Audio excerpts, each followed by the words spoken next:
T-minus 30 seconds.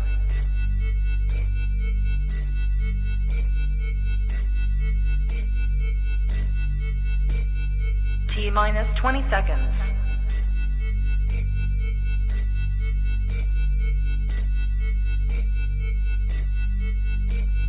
Ten, 9, 8, 7, 6, 5, 4, 3, 2, 1, 0.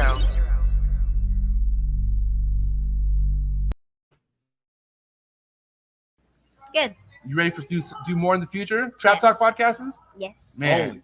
Only Trap Talk. Exclusive. Yes. Exclusive. Oh. So stop calling us. Rub the spot, get the club to pop. When I come up with the crop, gotta love it or not. I'm hot from the hop to the rub the spot, get the club to pop. When I come up with the rub the spot, get the club to pop. When I come up with the rub the spot, get the club to pop. When I come up with the rub the spot, get the club to pop. When I come up with everybody, we do it. Everybody, we do it.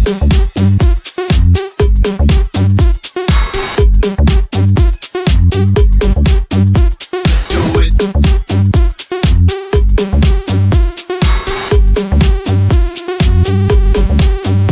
Do it.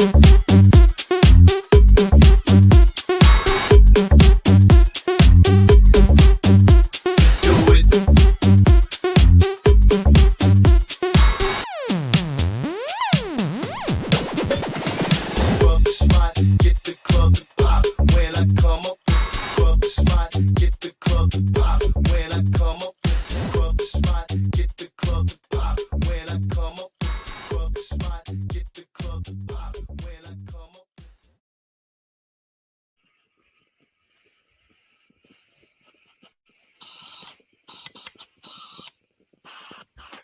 Woo! Top of the morning, top of the afternoon, top of the evening, no matter where you're at, you are now tapped into the coolest reptile podcast in the world. Holy shit, it's Saturday. I feel like I've had a Saturday episode in a minute. What's good, everybody? How's everyone doing? Excited, extra excited with today's episode. Got my good friend Khalil tapping in with us. What up, early birds? If you're up, if you had a late night like I did and you're here, respect. Wow, that dab. You know how we get started here for the freshest and bestest rodents delivered to your doorstep. Cold Blooded Cafe, #1 in the game. Day One Pinks and Mammoth Rats. Shout out to Steven. Shout out to Desiree. Shout out to John and Alex over at Sim Container. If you got eggs, put them inside of a sim box. It's the way to go. Focus Cube Habitats. Shout out to Steven and Ashley. Flex in Texas all day, every day. Really awesome PVC built enclosures. Check them out on Instagram. Go to their website. Shout out to the #1 stainless steel rack in stainless steel rack company in the game, period. Freedom Breeder. If you got Freedom Breeder, you know exactly where I'm at, where I'm coming at with this. So shout out to Jesse. Shout out to the entire Freedom Breeder crew. Shout out to my big dog, Miguel Garcia at Always Evolving Pythons. Go give him a follow on Instagram. Check him out on YouTube. Really creating some crazy combos with the ball pythons and whatnot. So check him out. It's my boy. Been killing the game. Shout out to the whole AEP family. Shout out to my boy Alan at Amazing Basins. If you're into basins, go follow this dude right now. I'm telling you, he's killing it. And also into ball pythons, some really good ones. And I appreciate your support, big bro. Thank you so much. Alan from Amazing Basins. Shout out to Blake Stewart at Stewart Design. If you want to really promote your brand, well, obviously promote, but I'm saying, like, you know, if you want to invest into your brand and really get it to that level of getting recognition and whatnot, hit up Stewart Design. My boy Blake's really making some moves here in the hobby. And yeah, mad love to Blake. Thank you so much for your support. And then new sponsorship. Really excited about this one. Mark Bailey Reptiles. Couldn't say no to this guy. Had a really good time with him at TINLEY. And Mark's is somebody that I've heard constant great things about. Had him on the show a couple times. And yeah, I appreciate your support, Mark. That's honestly a pretty honor to have a sponsorship like that. So go check him out on Morph Market, Mark Bailey Reptiles. He has a lot of heat. Then shout out to Rami over at the Reptile Super Show, sickest show on the West Coast by far. Thank you so much for all the work that you do. And then also shout out to Bob Ashley and Brian Potter at the NARBC. Definitely just one of the leading shows in the country for sure. best times ever, for sure, at NARBC. So thank you so much to all those gentlemen who throw these shows that really bring us all together. And then shout out to Phil Goss, who's keeping us together, keeping this hobby alive. Go support Phil. Go support US ARC and help Phil fight for animal rights, man. Shout out to anyone out there who supports US ARC. If you do not support US ARC just because you don't know about it, please go down to the link below, read up about it, and see what they're all about. They're the ones who are, fighting for our rights. So good shit, Phil. Appreciate it. If you guys want to see what I'm got going on as far as projects and breeding and whatnot, I'm very active on Instagram. So hit me up on mjexoticscartal with an A, not an E. And then go follow my podcast's Instagram page as well, Trap Talk with MJ Podcast. Shout out to my Twitch viewers. See the Twitch viewers going up. And then if you'd like to support this channel more than a subscription or a like or comment, which I appreciate all those, go ahead and send me a super chat. If you have a question for Khalil, if you want to just support US ARC, drop a super chat, because any super chat gets sent over to US ARC. And then, any other donations you can just send over to Exotics Cartel on PayPal with an A, not an E. And I would like to say shout out to all my Patreon members, my fucking diehard trappers. If you want to be a part of a sick ass community that's growing by the day, go down to the link below, come join the Trap Talk Patreon family, and come fuck with me and the family, man. I'm telling you right now, we have a sick ass Discord, bunch of different channels that you can take advantage of and get information about everything. I'm telling you, just go check it out. Shout out to my trappers. Cannot wait for July. And let's see. What else do I got? I think that's it, man. What is good with all the early birds? Who we got in the building? You got anybody here? 1776 Exotics. What's up, big homie Mike? Trapper all day, every day. What's up, Lily? Thank you for being here. It's a big trapper all day, every day.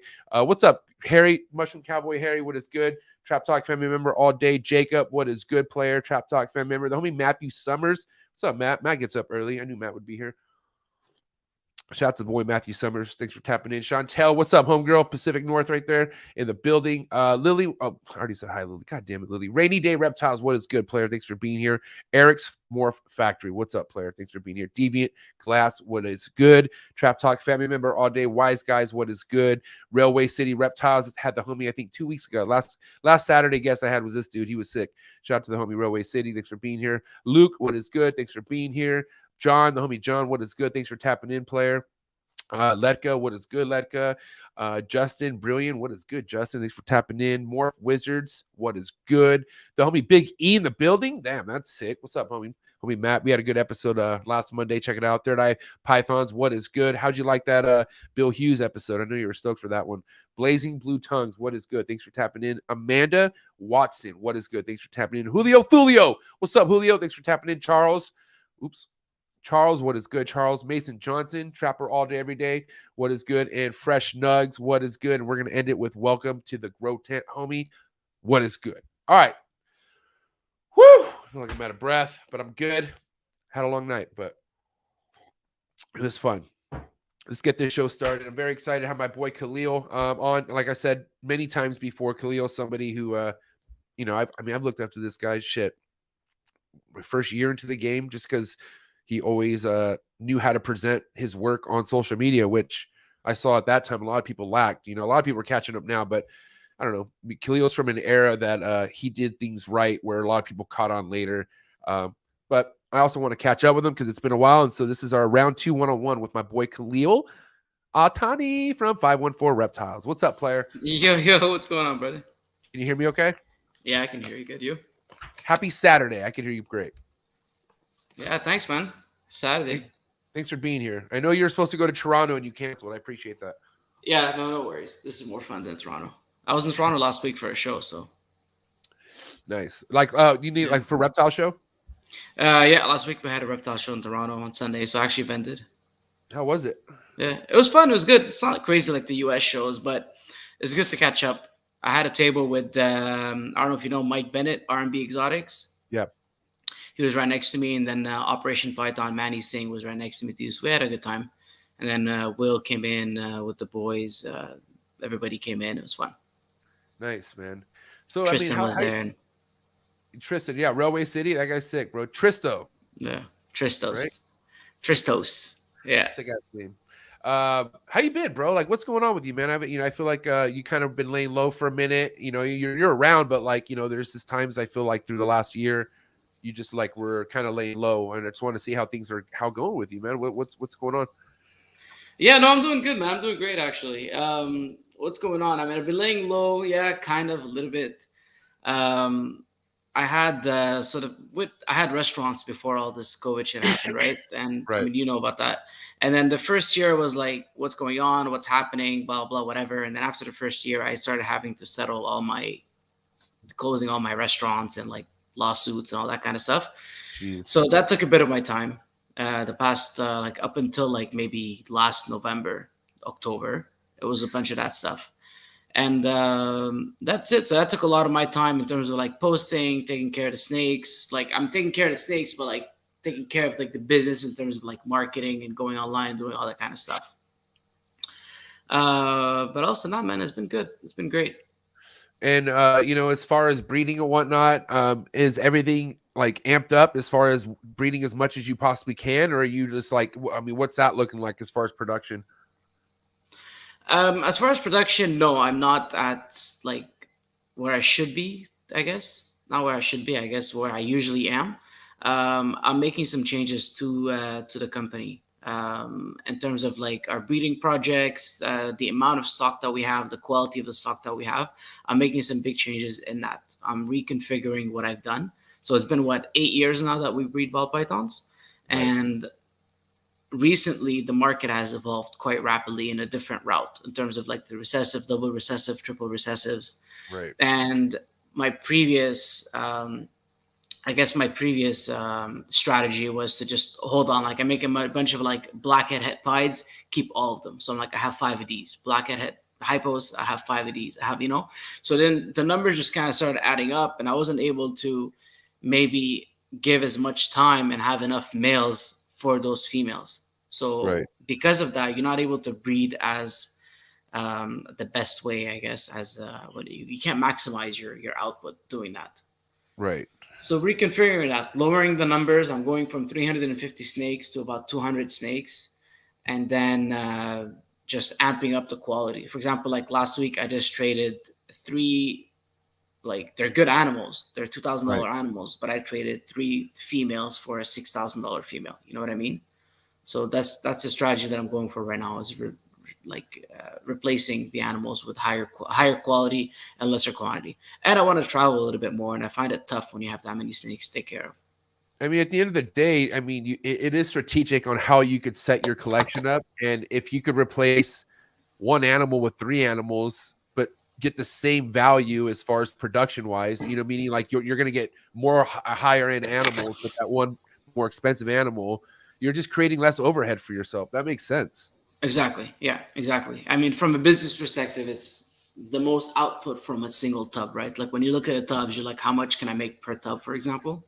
Right. And then you're like, okay, let me decrease the amount of tubs, let me increase the amount that comes out of every tub.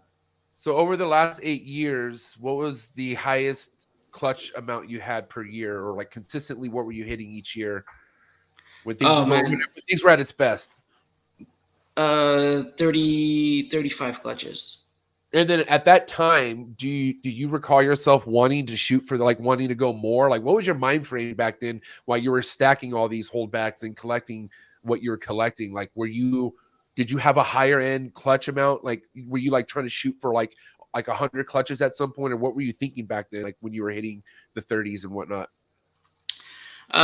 No. So, okay. So basically after, I'd say like my first few years, I had a lot of hiccups. Like Right. my first year, nothing went. And then my second year, I had like 5 clutches. I cooked Right. all of them in the incubator because I had left the incubator in the snake room and my temperatures were way too high. I cooked my entire season. And then after that, I had like a few clutches. And then the year that I got 34 clutches, I wasn't expecting that. I was still smaller. I had a smaller amount of snakes. And basically, I think I bred 35 females, and 34 out of those 35 females went. So I went from like 7 or 8 clutches to 34 in one season. And that was my biggest holdback year. That's when I held back a lot of stuff. I was so excited about making all these. So I held back way too many things, Right. So that was like at the peak. Do I want to go for 100? No, I don't really Like there's so many other things that I always want to do that I don't see myself being able to focus that much just on one thing. Because 100 clutches is a fuck ton of clutches. I mean, Like because people don't realize even 30 by yourself, it's not overkill, but it's still like you have to be it's a lot. persistent. You have to be Yeah. persistent, and like this hobby, no matter what species it is that you're trying to breed or work with, is ideal for people with OCD, because people with OCD don't typically miss steps. You know, like they are, and even I have. I'm not going to say I have OCD because that's like a strong term, I feel like, but like I have a tendency to always want things to be the same. But also things I forget too. Like, you know, there's times where you're human and you fuck up, right? Yeah. But at the end of the day, like, I don't know, man. This is why I don't keep venomous snakes. Because Yeah. you can't make a mistake with anything like that. And like I already knew, like as much as I thought it was cool that I was free handling by myself in the room, I was like, you already know where this is going. Like, you keep fucking with this. Did I ever send you? Weren't you one of the people I would send pics to of me holding it and stuff? I could have sworn you were one of them. No, I don't think so. Okay, I don't think yeah. it was even. Yeah. Because it What might did have you been have? before. What were you free handling? It was a speckled rattlesnake. You don't remember my rattlesnake that I had? Her name was Amino. No. Yeah, really don't- beautiful, real beautiful Pacific speckled rattlesnake. It's man, I miss her. I gave her to Miguel. Miguel has her now. She's doing great. Okay. Yeah. I fucking. No, I don't. But Miguel has no urge to want to hold them. You know, I have an urge. That's why I don't belong having any kind of venomous. I'm even getting rid of. I'm publicly saying this now, but I'm even getting rid of my Boegas. Anything that's even rear fang venomous, I'm gonna go ahead and part with it. As much as I don't want to, I'm so passionate with the other stuff that's not rear fang venomous. And I just rather just like, you know, if I get bit, I don't want to have to worry. I've been bit by every rear fang venomous I have, and nothing's happened, thank God. But like, I just don't want nothing to have to worry. Like, I want to be able to get bit and just keep moving, you know. And like, not that I didn't stop moving, but like, what if I do get a bad reaction or something? You know, I've seen shit with, you know, those kind of bites. It could be bad, you know. But anyways, I don't know. Yeah, I can't do venomous. Like just last night. I mean, I shouldn't say this on publicly, but like, I was feeding, and then I thought I did everything right. I go outside. One of my buddies came over. We came downstairs. We're just chilling, hanging out, talking. An hour later, he leaves. I go upstairs. I'm like, why the fuck is there 4 tubs open? I left 4 tubs open. I have no idea why. I was notorious for that.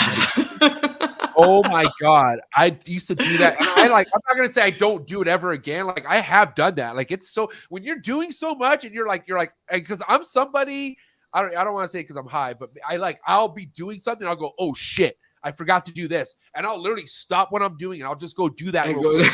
Because it's like super quick. It's like, oh, I gotta turn the light on or something. Like, it's just something like, I'll be right back. And then I'll fucking like be in that room and do something else and forget that I just left something open. So I know how that is, bro. It's dangerous. Yeah.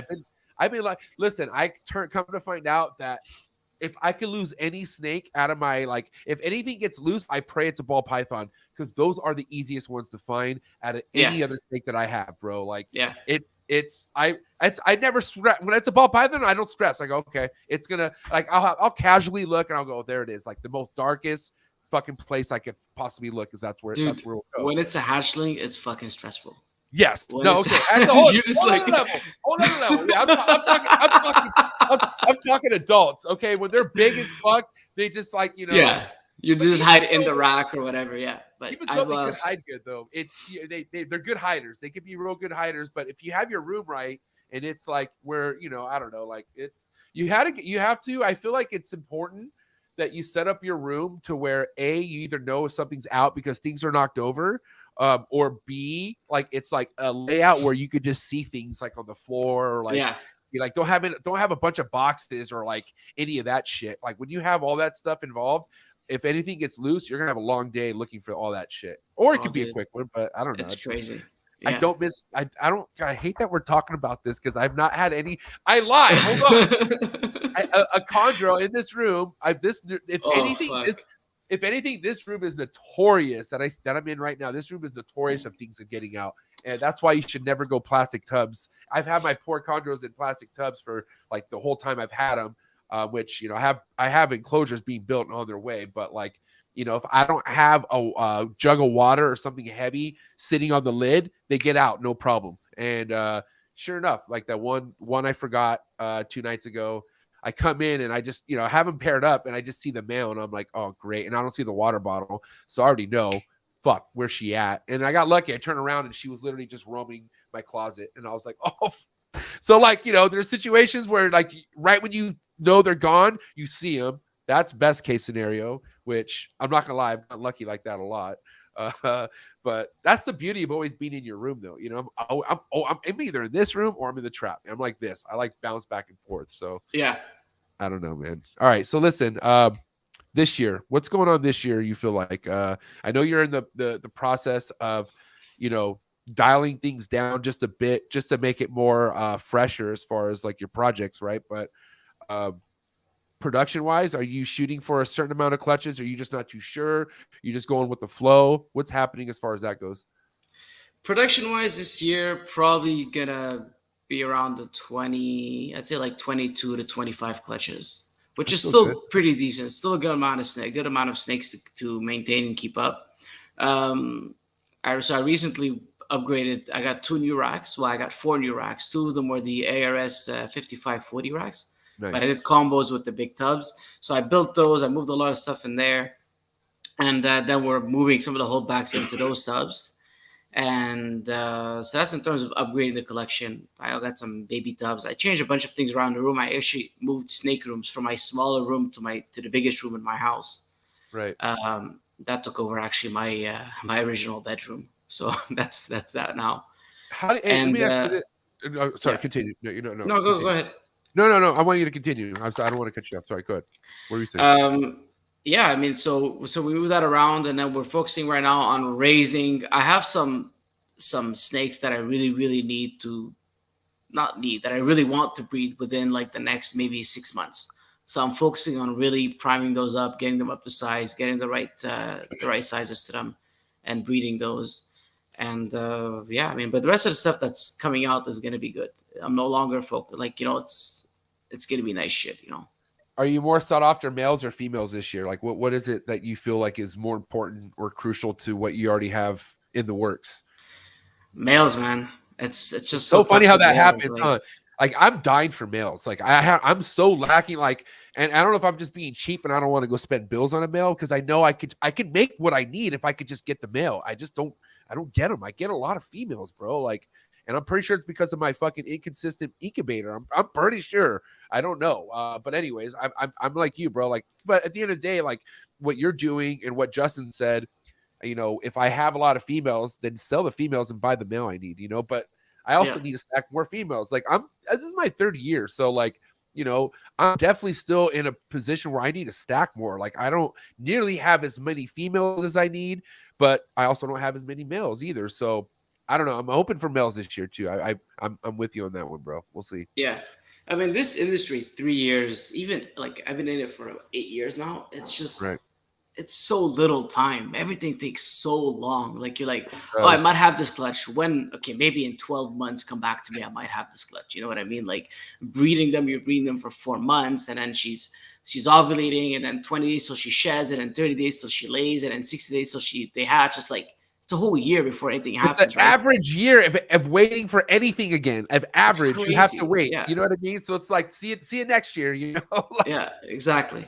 And that's why time flies, bro. Like, as much as I've been loving this, you know, having fun too makes the time fly. But man, I mean, I don't know. Like, it's scary when you're really in the mindset of always thinking years down the road and having that as a constant thing, because time just like, you get to that point and then you realize, fuck, it's already been 3 years. Like, holy shit, you know? And it's like, it's fun, but dude, you know, I don't know if it's just because I'm getting older too, but time is just fucking flying by, bro. I saw something on the news or something on a post that the government is purposely like speeding up time or something. Like, they're purposely like speeding up the time somehow, like with the clock. Like, I don't know. I don't really read into stuff like that, but it was something where I read the headline and I was like, you got to be joking. I don't know, but who really knows? Yeah.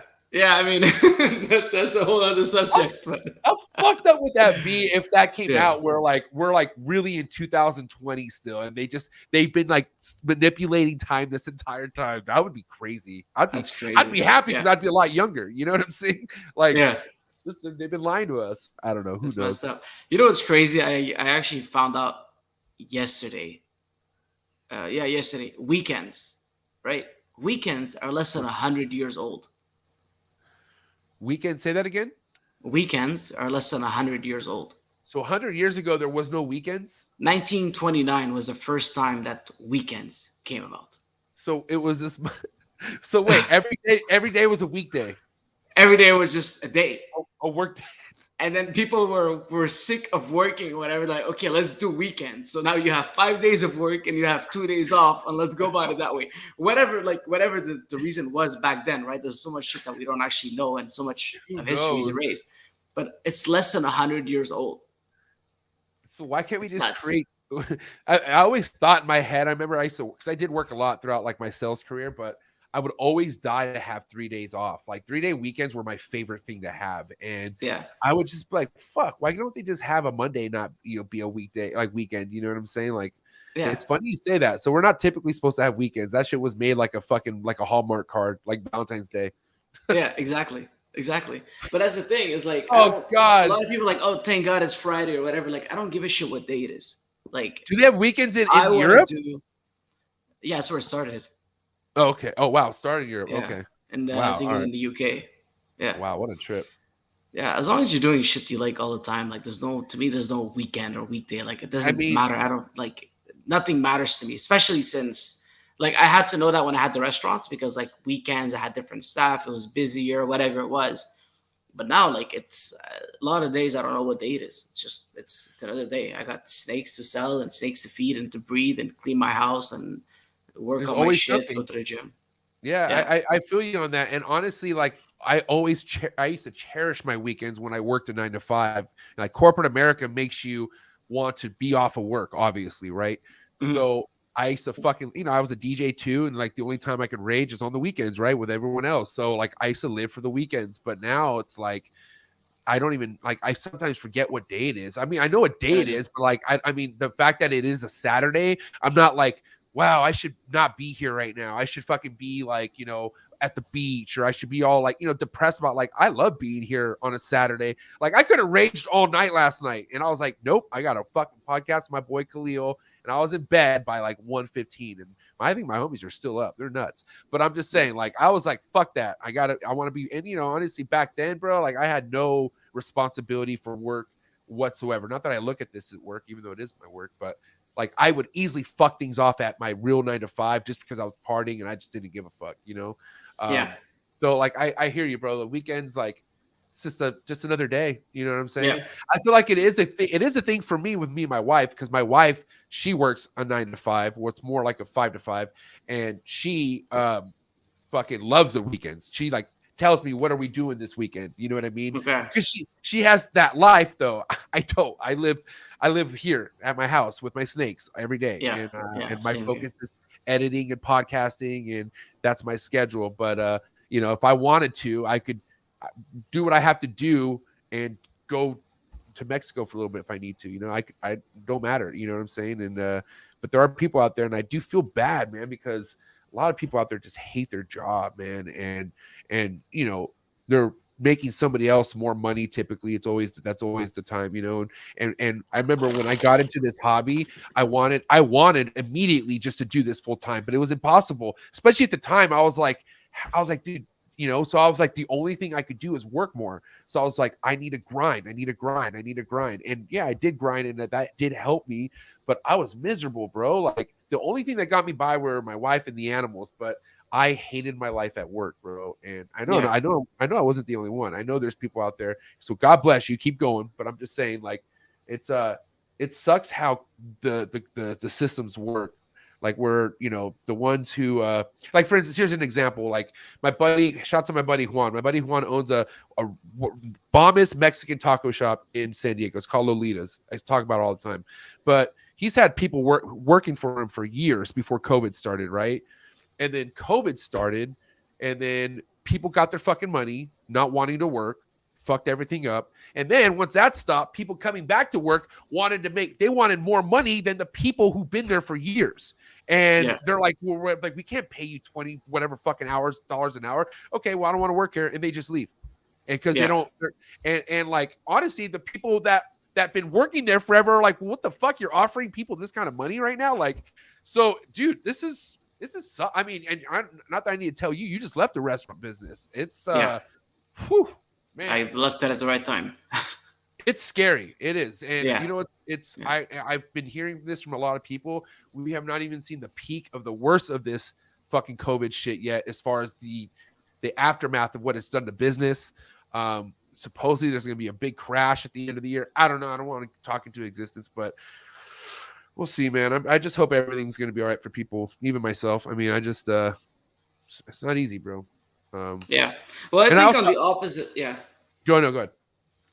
I think on the opposite side of that, of, you know, a big crash and seeing the worst and stuff, I think what's happening in our society is there's been a big shift in dynamics, big shift in the way people view their life and how they work and what they do for a living, right? Right. And that's the thing for like people, you're finding a lack of labor because people are like, fuck it, I don't need to go work for this person and do all this shit all week and take their shit and do whatever they want, build their business, and then I'm getting peanuts to the dollar, right? So a lot of people are changing that around, and they're building different businesses and different ways it's not even taking a lot of time, and you're making the same amount of money. You know, for example, like, okay, so in last November, I was like, you know what? I want to get a job. I haven't worked for somebody in 12 years. Let me get a job, you know?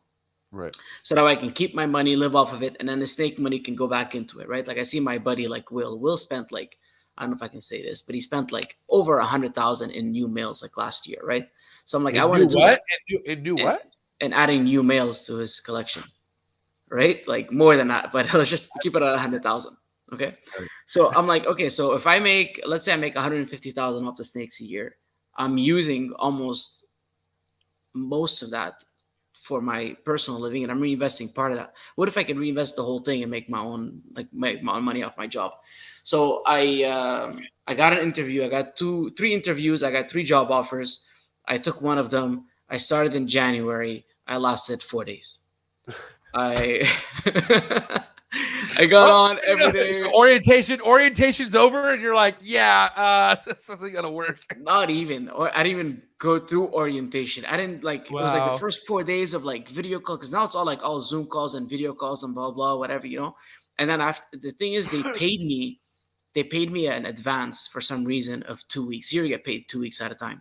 So they paid me, and after taxes and after everything, what I receive, I'm like, I wholesale shit for more than this amount of money. Like I'm not gonna work this much every single day and ask me what I'm doing and log in and tell me what you're up to and log your calls and all this shit in order to make, you know, whatever it was, like after taxes, it was something like $1,600 or $1,700 for 2 weeks.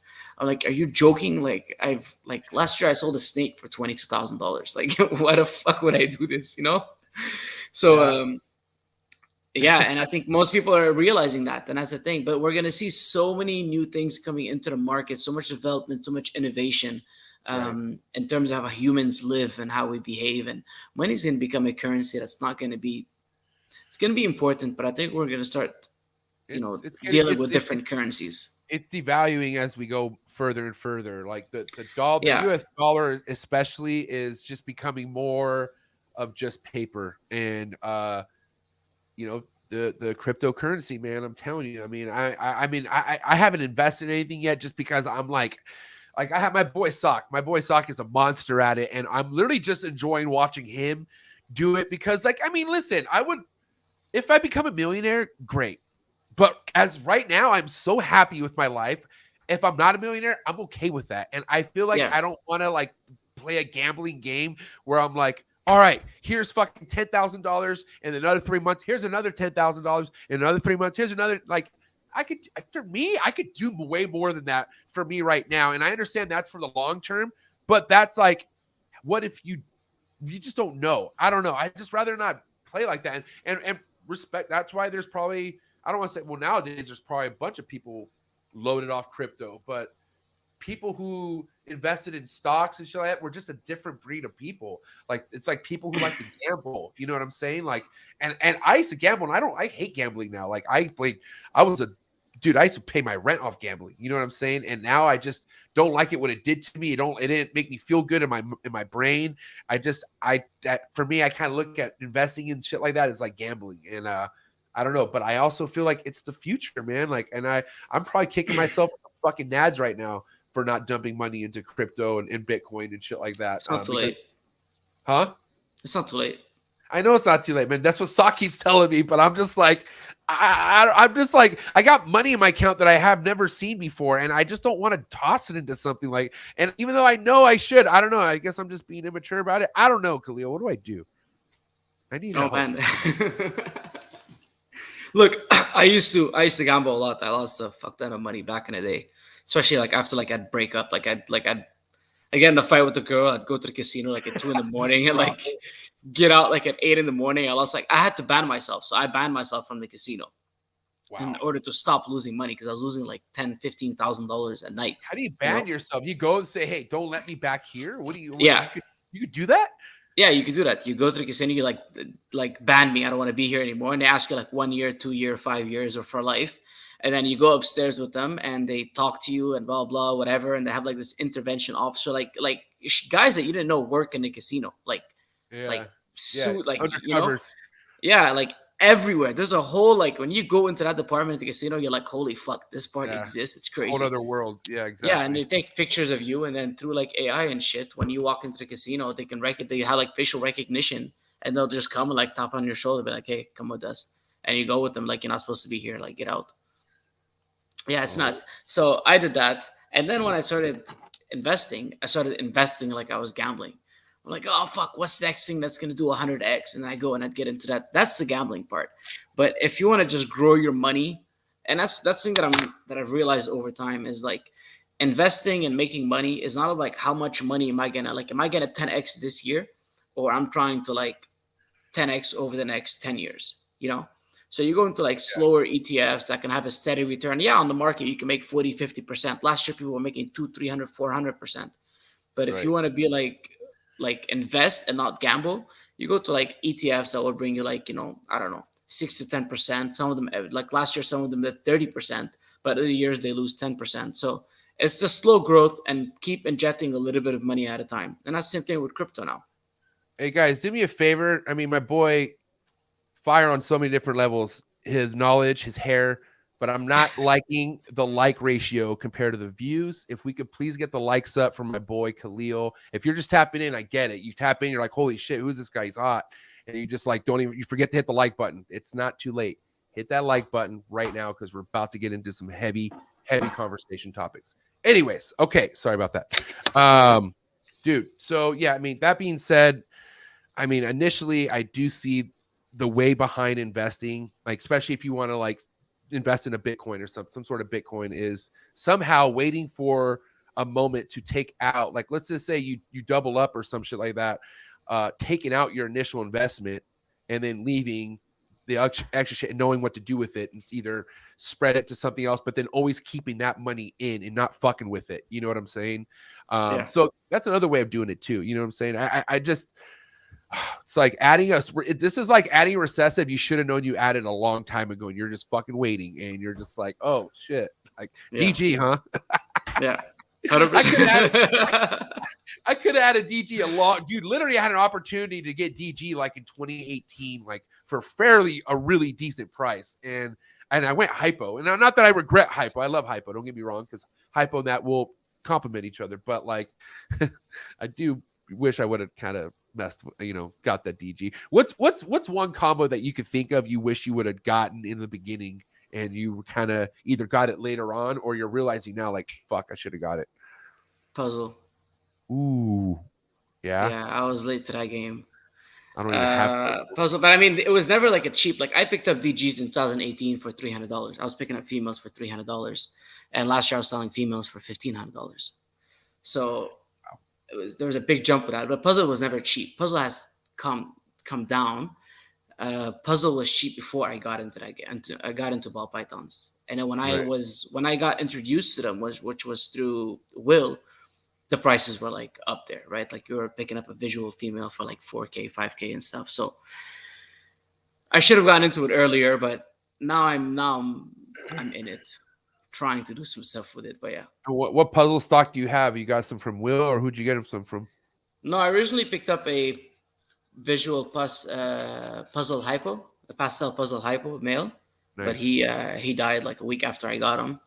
So yeah, and then I picked up a double head female on that. I don't know. I think there wasn't like he was.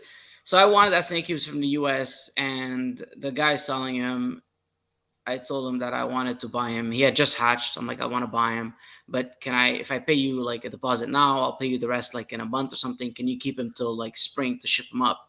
And he's like, no, if I'm going to keep him, then if I'm going to keep him that long, then I'm just going to keep him. So I'm like, oh, fuck. I'm like, is he like okay to like get shipped? He's like, you should be fine.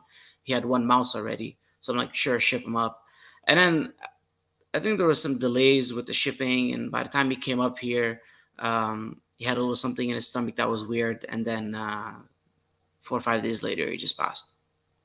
But he ended up replacing him with a visual puzzle het hypo male.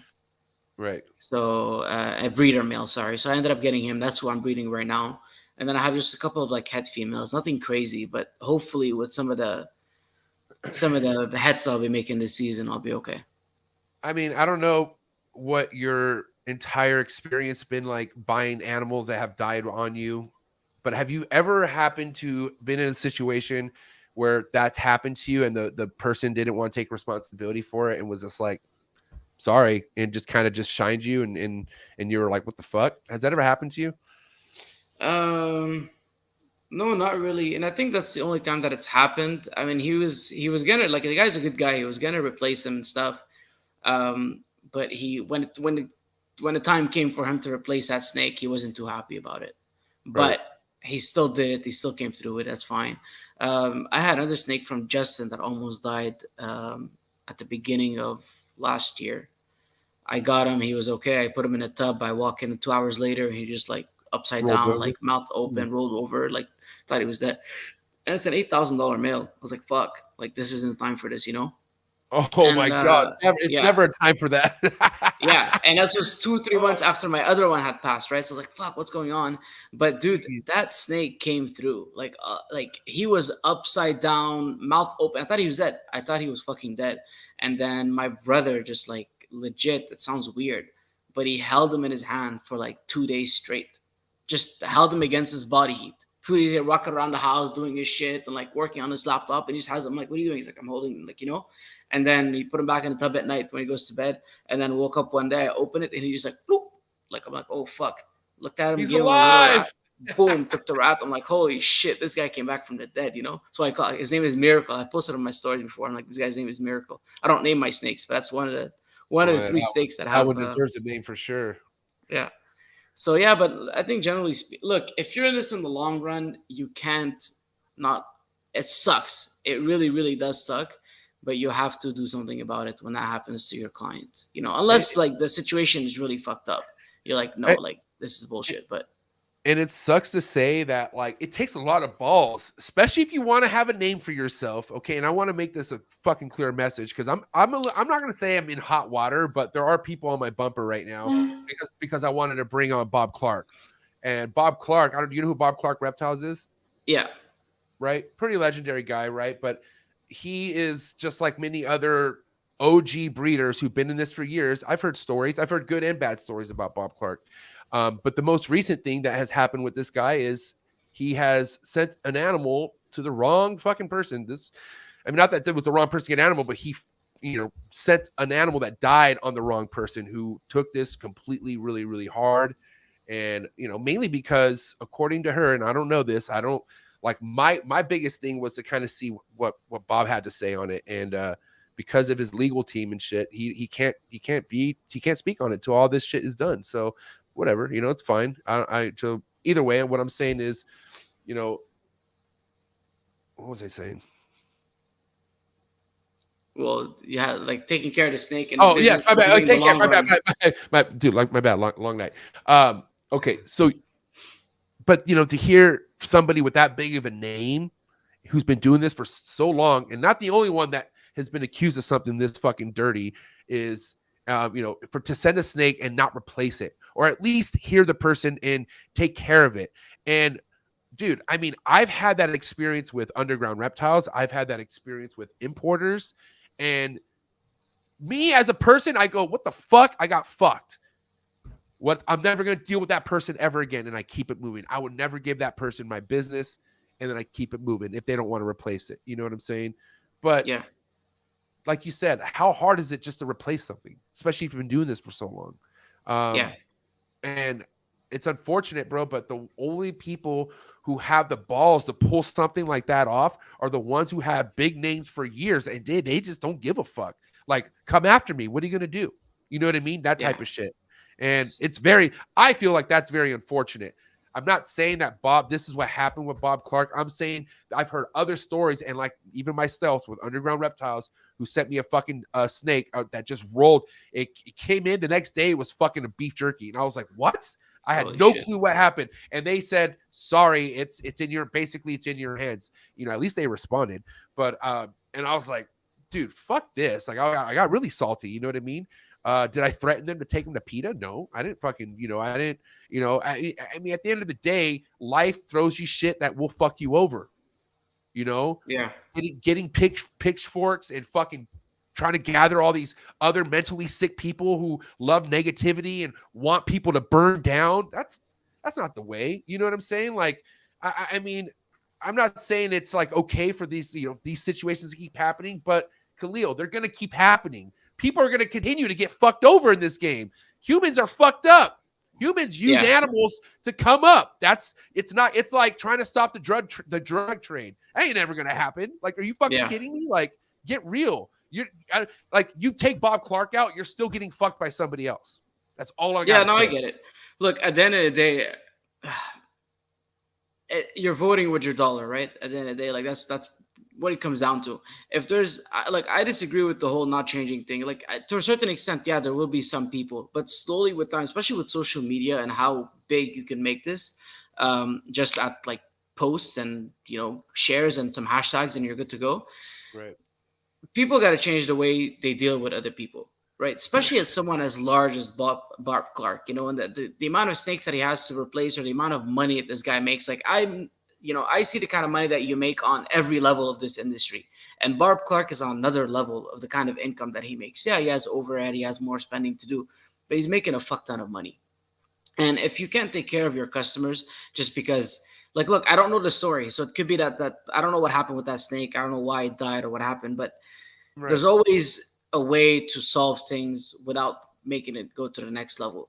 From what I've heard, Bob Clark was never that guy, right? He always, and I didn't hear stories of knowing him. I was in a spot where some snakes came in from Bob Clark. Like, I know where I was there physically, and I saw what was going on, and I saw how Bob Clark completely ignored the situation and didn't take care and didn't own up to his shit, Right. To me, I think enough people should know about this shit and stop dealing with people that are not doing their job. Like you're making yourself get more, like, because I feel like, and this is just me with my perception here, and I feel like this big blow up because of what Bob Clark recently does, people know they have a limelight right now, and that they have people's attention.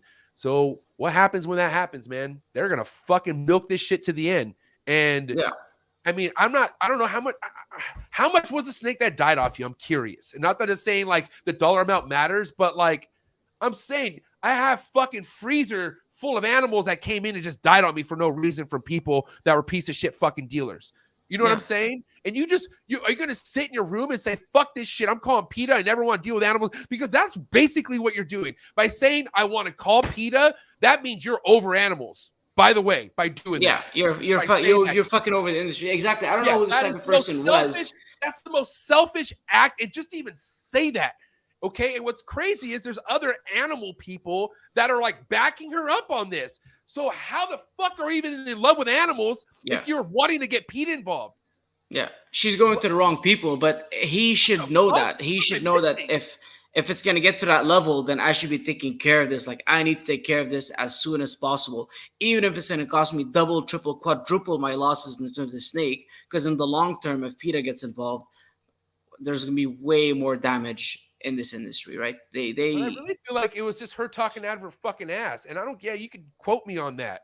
Like, PETA probably already knows. Like, trust me, PETA is a fucking major corporation, like of terror. You know what I'm saying? So yeah, go ahead, put them on PETA's FBI list. They're already after us, you dumbass. And it's so stupid. And I take this personal because I'm fighting with US ARC. I'm fighting with the people who want to keep these animals. And like I said, by you going to PETA, you're crossing the line saying, I'm not with animal keepers, I'm with PETA. That's why I have this energy right here. So yeah, fuck you if you're trying to fucking be with PETA. 100% fuck you. Yeah, you're 100%. A spaz and fuck you. God, it just doesn't make sense. Who could do that? Like, there's so many other options besides going to PETA. What a sick fucking mental thing to do. And say, fuck everyone who loves these animals. And fuck everyone supporting US ARC. Fuck all you. That's exactly what this fucking weirdo's doing. Fuck, dude. This is like, there's a lot of that. There's a lot of this. It's an entitled type of behavior where it's like, let me go and fuck everybody else over because I lost, whatever it was. Yeah, fuck you because I got fucked. So fuck all you guys and let's get PETA involved. Yeah. Like, no, like if anything, you could have people support. You don't need to go to PETA to get something to get this resolved. I feel like we could all come together and be like, Bob, what the fuck? You know what I'm saying? Like, this is why we have platforms like this nowadays. But 100%. For you to just jump to that fucking PETA, wow. I agree. What a Karen maneuver. Karen, what a very Karen maneuver, right? And that's why Karen is a Karen. That's why Bob Smith is a Bob Smith. These fucking kind of humans are real. And I can't stand them, bro. And this is why my circle's small. Anyways, I don't want to get too wrapped up onto this. All I know is, for the most part, people I fuck with, like yourself, and even me, man, I had one animal pass away on me last season. And it was unfortunate. Not only did I want to replace it, but I wanted to make sure that person was okay, because not everyone deals with dead animal. Obviously, look at this lady, but not everyone deals with a dead animal okay. I don't like dealing with dead animals okay. It's not like, I'm a lot better at it now, but it could really fuck with somebody's state of mind, especially nowadays on how fragile people's minds are. You know what I'm saying? Yeah. Yeah. But me naturally, if one of my productions die, it's like the replacement or refund is automatic in my mind. I want to make sure that person's good, though. I want to make sure, like, are you good? So it's just sad that people are, and I'm not saying Bob, I'm just saying in general, it's just sad that there's people out there who just don't give a fuck about anyone, about their piggy ass selves, because they've been doing this for years. And like you said, it's a fucking big breeder elite mentality. Come at me. What are you going to do?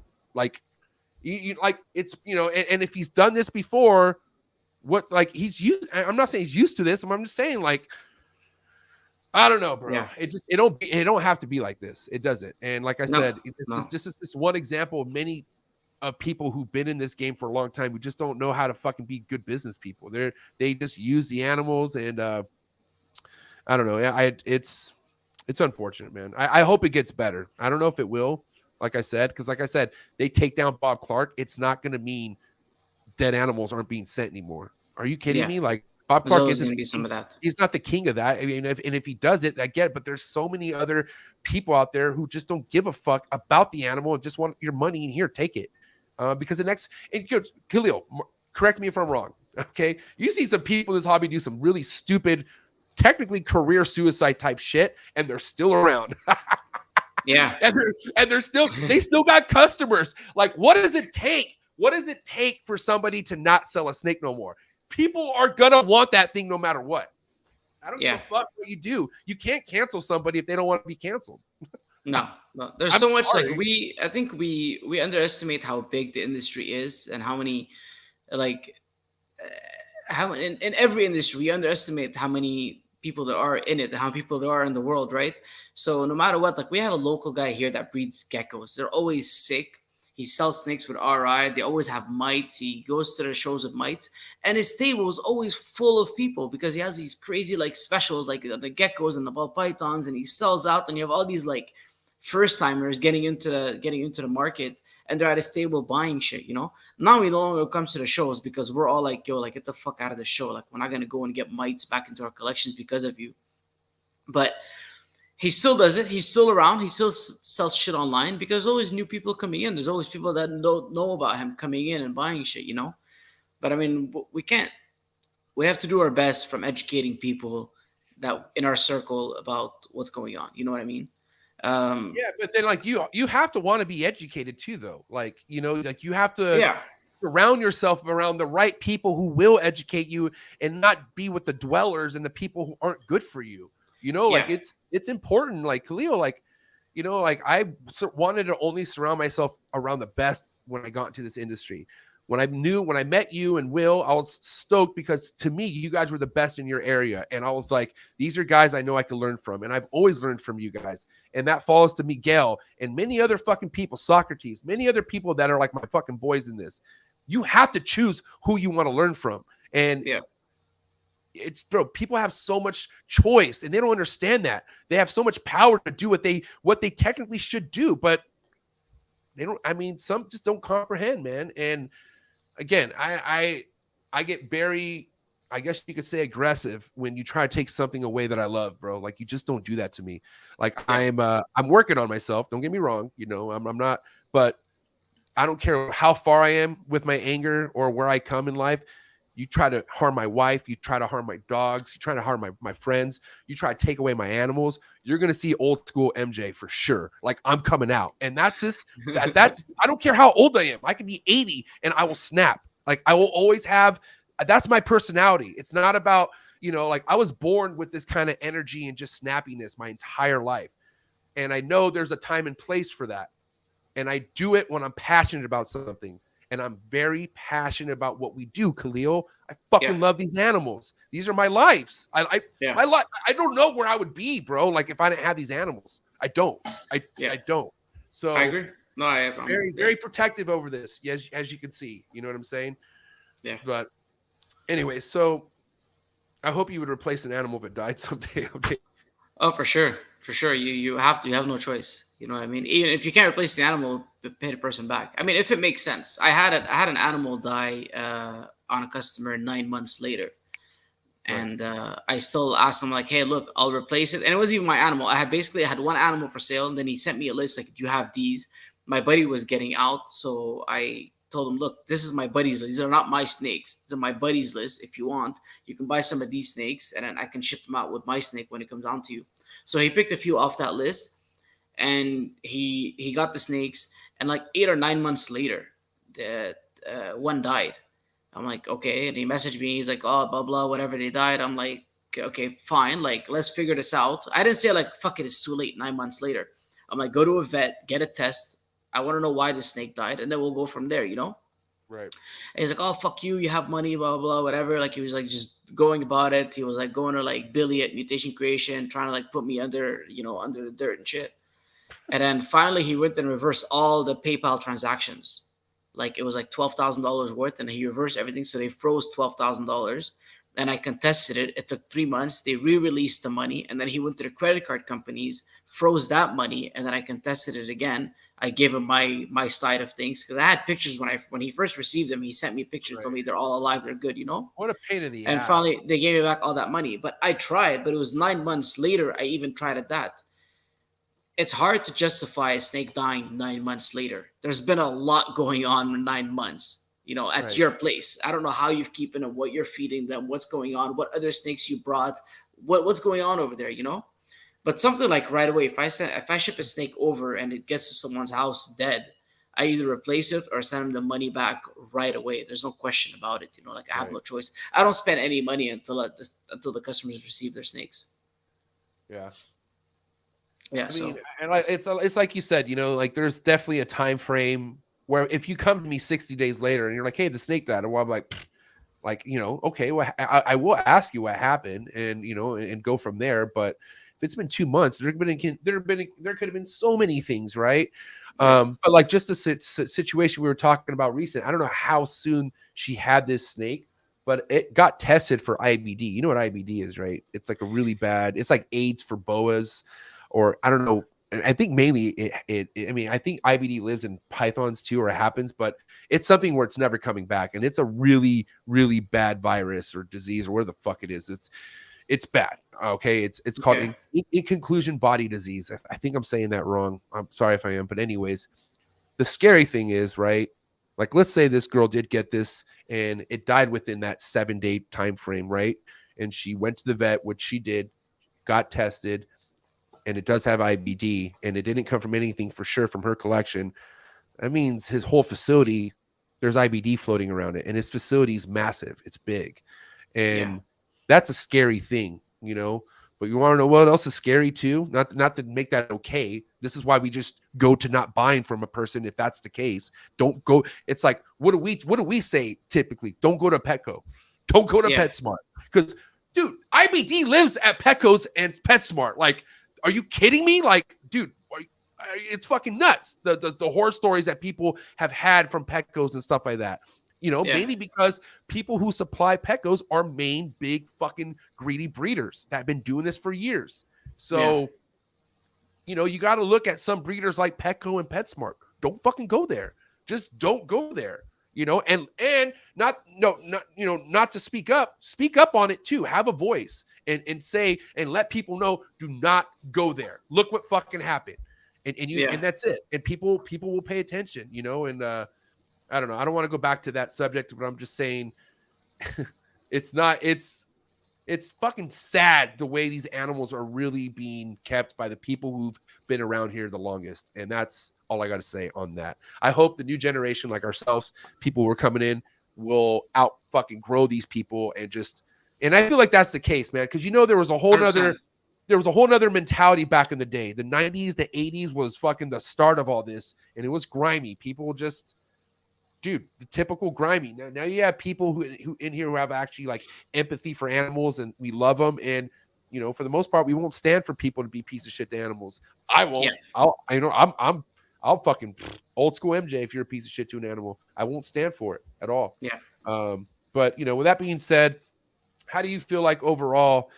You know, because you've seen a lot of growth, obviously, Khalil. I mean, 8 years. You know, this is if you go 8 years from now. What's that? 2013, 12? Yeah, it was like 2014 that I started. Yeah. So this is like right before the blow up of Instagram. Like it was like I mean, Instagram's already happening, but it didn't get to like the point where it is now with stories and all that shit, right? Yeah, exactly. It was just like a post, and that's it was pretty. So now that now looking at how it is now, how do you feel? Like, do you feel like it's rapidly growing still? Like, do you feel like our market is, you know, there's no end, you know, there's no end near in sight, like meaning like it's growing by the day? Or how do you feel about the current situation of the ball python community and market? Yeah, I mean, fuck, it's growing like crazy. Like I didn't expect this, and right when you're like, oh, this is growing so much, and it's crazy and it's too fast and whatever, you know, all the things that you have in your head, you see more and more growth. You see more and more. We're pushing the boundaries, snake selling for more, people getting into it. And I think the old mentality, like you said, is leaving, and the new one is coming in. And the new one is that if we can get more people, if we can get more people into this hobby, starting small and then getting bigger, then we have more customers, we have more innovation, we have more advancements. And in general, I think it's just way more positive for the industry than, you know, right. Than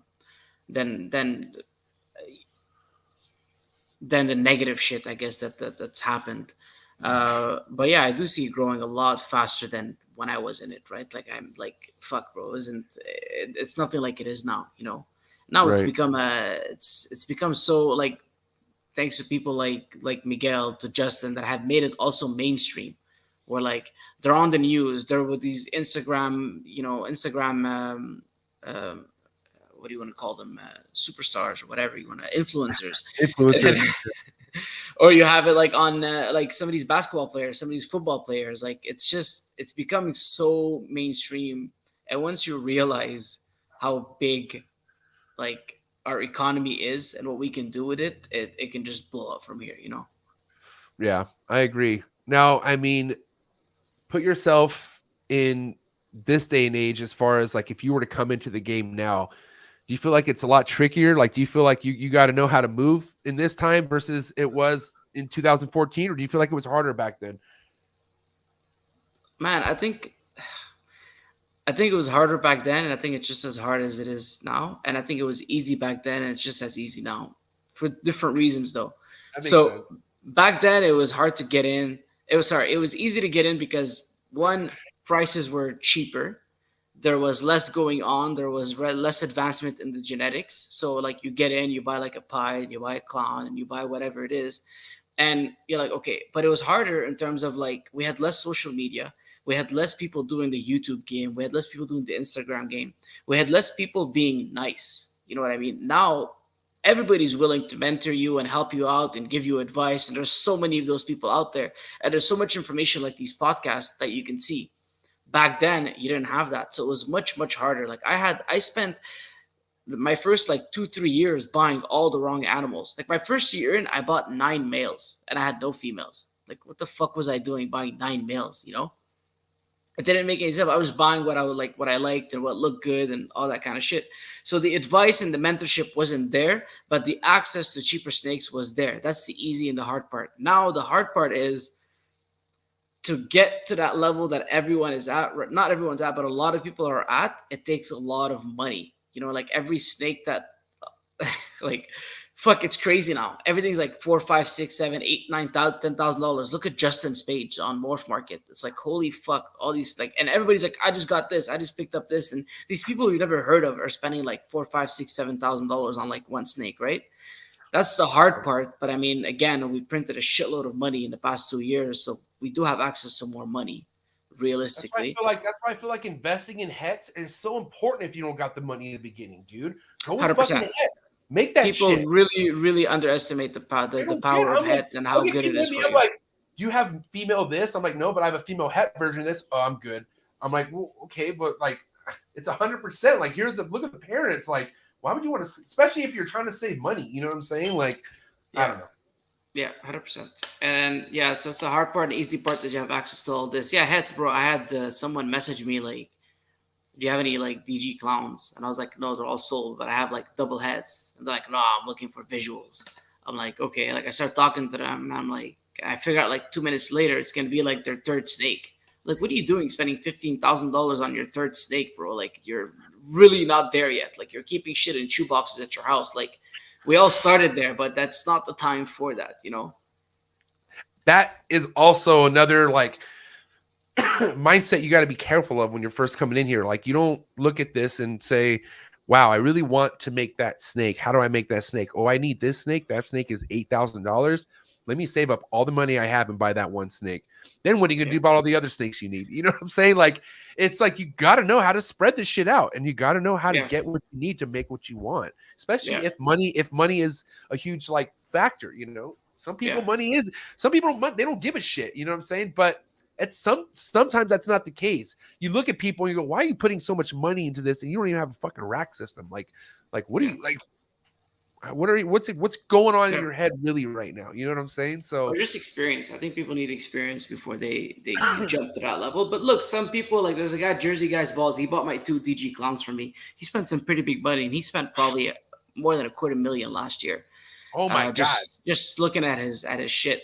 But I mean, the guy has money. He's a businessman. He's had businesses all of his life. He knows how to invest. He knows how to diversify, and he's doing it. You know, that's fine. But if you're just getting into it with a low budget, and that's gonna be like everything for you, a $12,000 or $15,000 snake, dude, relax. Buy a few heads, raise them, then buy a male a few years later. You know, I still do that, and I've been doing this for 8 years. You know. Why didn't you tell me about this Jersey Ball guy? I always asked you, like, yo, who's hot in the game right now? Well, wait, is he Canadian? Balls. No, he's from Jersey. I always ask you for Canadians. Never mind. Respect. Yeah. The Canadian, I mean, you've dealt with everybody. I think Nicole is up there, Will, Tristan. You had Dean on the podcast. You know who has a shit ton of nice stuff? He's been buying up some cool shit. Charles from Sentient Evolutions. I don't know if you ever spoke with Charles. Yeah. So what's the name? Say what? Sentient Evolution. I think it's that. How do you spell that? TIENT. I mean, Okay. it's his first year breeding, but he has been like his stock is nice. Like whenever shit comes to fruitation, it's gonna be some legit shit. So let's kind of talk about some of the projects you're looking forward to the most. I mean, if everything goes your way and you're able to hit whatever it is that you want to hit this year, what are some of the things you're looking for, man? Like, let's kind of tap into that. Honestly, this year I'm refocusing on making some different heads.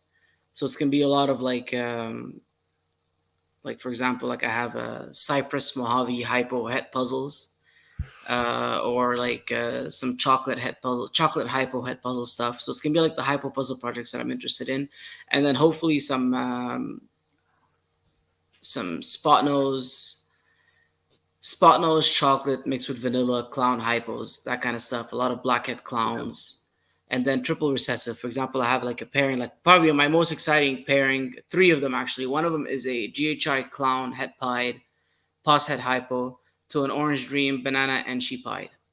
Whoa. So what That's I'll gonna make be is crazy. hopefully GHI banana orange dream and sheep pieds 100% head clown. Wow. And then I have that same male to a blackhead, black pastel, head pied female. One of my favorite females that I produced here. So hopefully some GHI blackhead, black pastel pieds, head clown, pos head hypos, if he proves to be head hypo, which I think he will. Damn. Sounds That's deadly. a cool project. Yeah, that's that. Like those are fun projects for me. And then hopefully. Now I don't know if many people know about this, but by the end of this year, hopefully I can. I'm going for the DG Clown Sentinel. So that's Hopefully. a possibility. Yeah, but So that's a long shot. That's like that's one a in triple. like So a triple. a triple recessive. Yeah. Would that be your first triple recessive ever produced? Yeah, I've only made double recessives. So That's triple heavy, recessive bro. was my first time. Yeah. So not only are you dialing down to get triple recessives, but you're already there's a possibility you can already be producing triple recessives. So it's already like in the near future. Yeah. This year we're making visuals double heads, and then hopefully some triple visuals as well. So you are on top of your shit, bro. Like I mean, you're just doing more investment on the triple stuff is from what I hear. Yeah, but it just takes time, right? Like this stuff that I've been working on for years, so it takes Right. time to get to it, and then I'm just been laying low, but just Right. getting my shit together. Plus, I had a heart issue in November. I don't know if I think I told you. You told me you were in the hospital, but like what happened Yeah. with that? What was the diagnosis with that? Well, they're not exactly sure. It was a mix. I had myocarditis, so I had inflammation of my heart, Wow. which is still there till now. And then they also saw like some things in my heart where they think that I had a heart attack at the time that I was hospitalized. So that's kind of been putting me I've been relaxing, I guess. You know what I mean? Just taking it easy and taking care of my shit and staying low. Being as chill as possible. Yeah, it's good sometimes.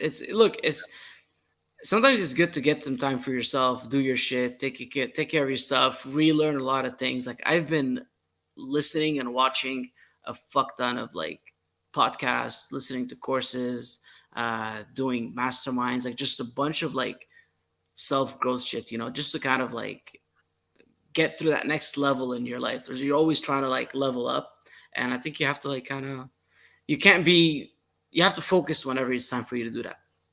Best thing I've ever done to my life in the last 3 months. Shout out to my boy Socrates, but I do this every morning, no matter where I'm at. Matt Summers will he witnessed this at the last TINLEY. I was doing it in the shower.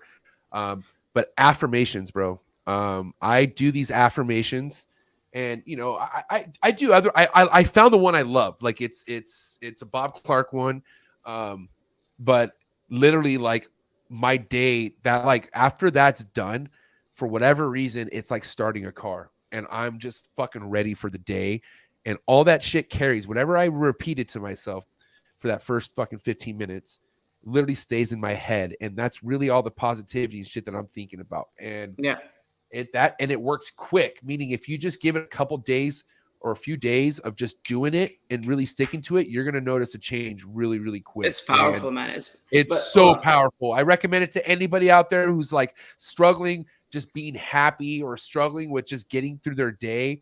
YouTube affirmation. Look up Bob Clark's affirmations, okay, and just try it out. And there's a bunch of different Bob Clark, ones. like the breeder? No. Bob Clark. No, it's not that Bob Clark. This guy is Bob Clark. This somebody else. It's so funny. Okay. Go figure. Wow. I was like, what's wait a going minute. on? What affirmations does this guy have? I'll write it down. Bob Clark. Yeah, hold on. I want to. It is Bob Clark. Am I tripping? It is. Hold on. Oh my God, I'm an idiot. It's Bob Barker. Oh no, my bad. Hold on. Bob Baker. Bob Baker. Okay. I'm so retarded. I'm so sorry, guys. Bob Baker. That's Bob Clark. Dude, I need to get some sleep, bro. I'm telling you.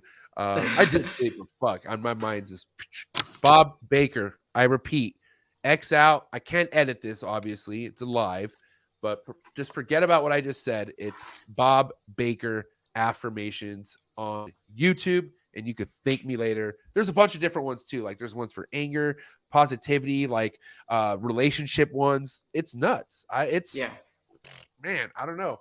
Because, one thing that kind of helped, but I just couldn't, like, it just bores me too much is reading, like physically reading. I like audiobooks, but like getting a book and like looking into it, I want to fall asleep in like after like 10 pages. You know what I'm saying? 100%. But like these audio things and just listening and just having it play, especially when you first wake up in the morning, like if that's the first stuff that's putting into your head, like don't even look at your phone. Well, obviously you have to look at your phone if you turn it on there, but I'm just saying, like, don't go to no social media apps. Don't fucking respond to no DMs, no nothing. Do your affirmation first thing in the morning and try to do that for at least 21 days. And then you could thank me later. I'm telling you right now. It's the shit. Yeah. 100%. Anything else? Huge difference. Anything else that you do that, that you could give tips for to like kind of like just chill yourself out? Like what are other stuff that you're doing to just kind of keep your mind at peace that you can maybe throw out there for anyone out there? Man, there's so many. Okay, so one, affirmations are really important. So I don't listen to any affirmations from anybody. I have my own affirmations that I write down over time, and I continuously change them as I start to believe them, because some shit you put on there is not always believable. It's not, you know what I mean? Like you're being grateful for things that you don't physically have right now. So it's hard for you to believe at the beginning. So you adjust that. But affirmations that you write down, that you read every single morning, things that you want to do, things that you want to be, are super, super important. Food, man. Food is a huge aspect of life. We don't realize, like, we're so surrounded by bullshit foods in the markets and the restaurants and all that kind of shit. But like 70% of your mental state comes from your gut. And that's from shit that you eat, right?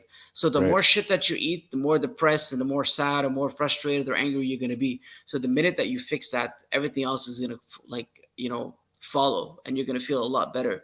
So those are different things. I listen to a lot of podcasts about like understanding shit. You know what I mean? Like understanding people's history, their documentary, their biographies, understanding how things are done, and that helps a lot.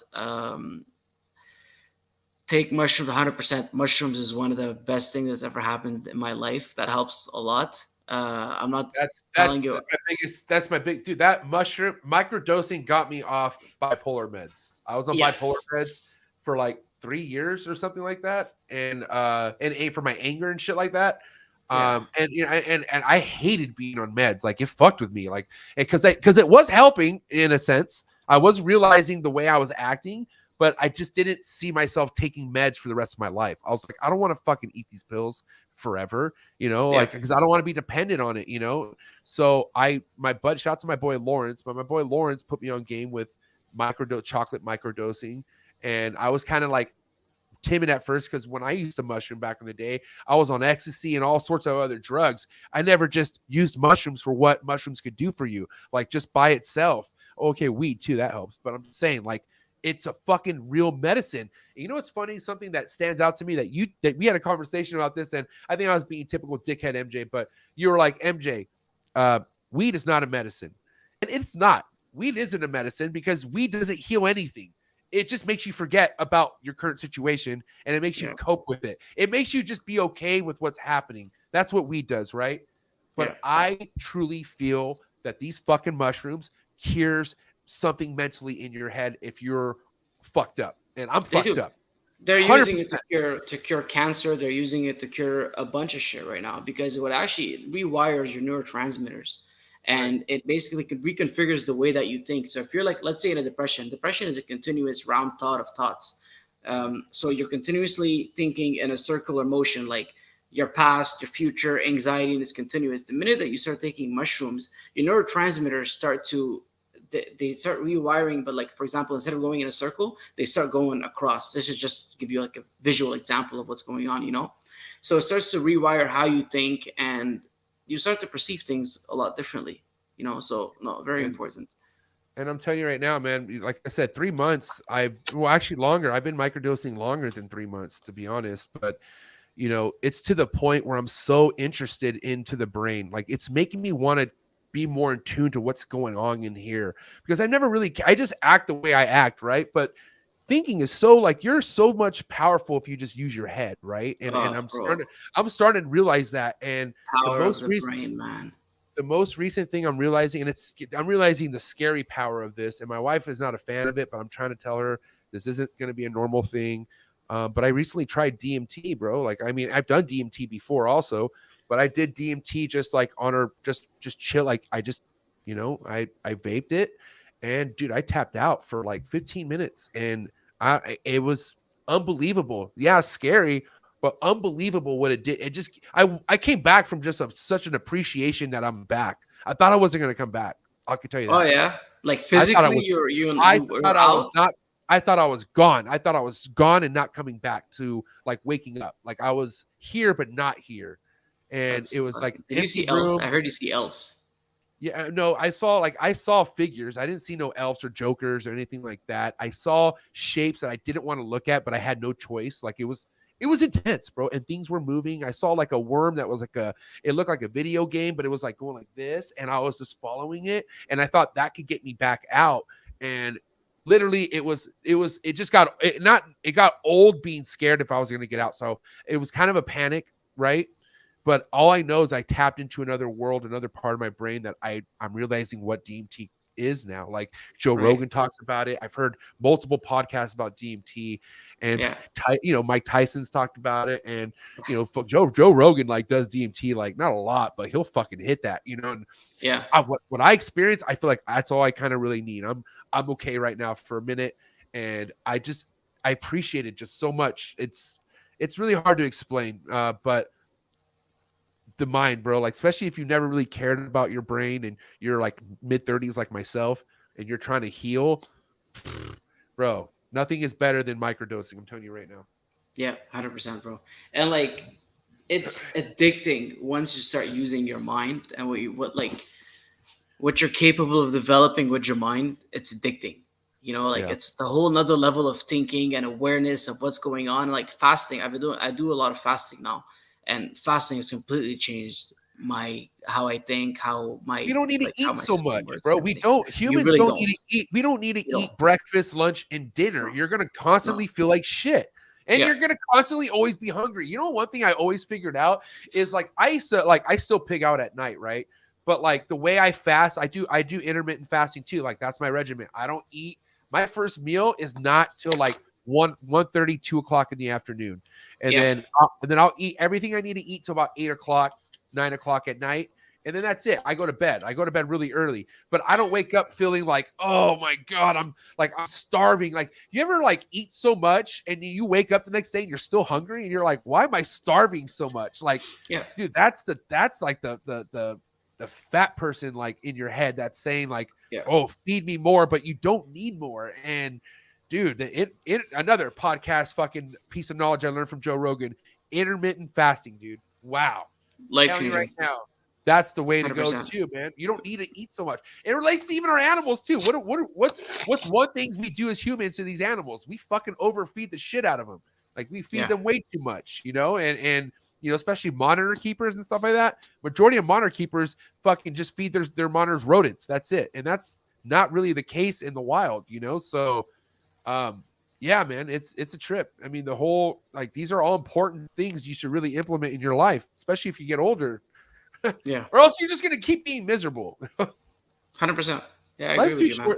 Life's too short to be miserable, bro. Like, I don't want to be miserable. I mean, I haven't been miserable for so long that I'm chasing never to be miserable ever again. You know what I'm saying? And yeah, man, I can tell you the only thing that does make me feel miserable, and that's a choice, is my burritos. My Mexican food, man. Like, and my stomach can handle it, but then there's a time and place where it's like, yo, you need to eat something else, and it's this isn't practical. And yeah, man, I gotta stop looking at food as like the enjoyment, where food should just be used as fuel. You know what 100%. I mean? And to keep you going. And my boy Sock is like the king of that. He like, you know what I mean? Like, he's, I don't know, like food has just been such a coping mechanism my entire life. Like, me and food are like ever since I was a kid, you know, my dad taking me to Jack in the Box and, like, you know, just a McDonald's, go play on the playground and just mac cheeseburgers. Like, that was always a happy place for me. And no matter what was going on in my life, if I go to a fast food place, I'm happy. You know what I'm saying? And that's like typical America. I don't know how it is in Canada, but Jesus, we're fat in America. Yeah. The US, Canada is not as bad, but it's like, I grew up in the US as well, so I understand what you're saying, and I live here now, so I understand both of them. It's not as bad, but yeah, 100%. And I think what we do is, as humans, we have a lot of emotions. We have extreme highs and extreme lows, extreme happiness and extreme sadness.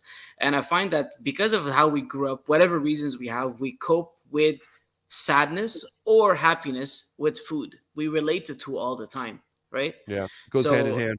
Yeah, and a lot of we eat a lot of, like, out of emotion. Like, it brings us that instantaneous dopamine by eating, right? You're having a rough day, you worked hard, oh, let me eat this, like, junk, like Big Mac, blah blah, whatever. And I went through it. Like, I'm still diabetic, but, like, I'm trying to reverse my diabetes right now. But I went through all that because, like, I would deal with my sadness or my emotions with food. But the more you eat, the more you're hungry, the more sad you get. It's a vicious cycle. And the minute that you're able to snap out of it, you feel so much better. Your brain is way more alert when you eat less, and you have to eat the right foods. Like, a lot, like someone said, he's a line cook. You can't just, like, eat a few, like, fried shit during the day and you're like, oh, I intermittent fasting. You really, when you're eating, you have to, like, really take care of your shit, you know? And, you know, it does, and, you know, not to get all, like, fitness geeky on you guys, but, like, it does, you know, if you are going to intermittent fast, like, you got to make sure you're getting the right amount of protein and, like, food in you during those hours if you're not going to eat for that long too, you know? Yeah, exactly.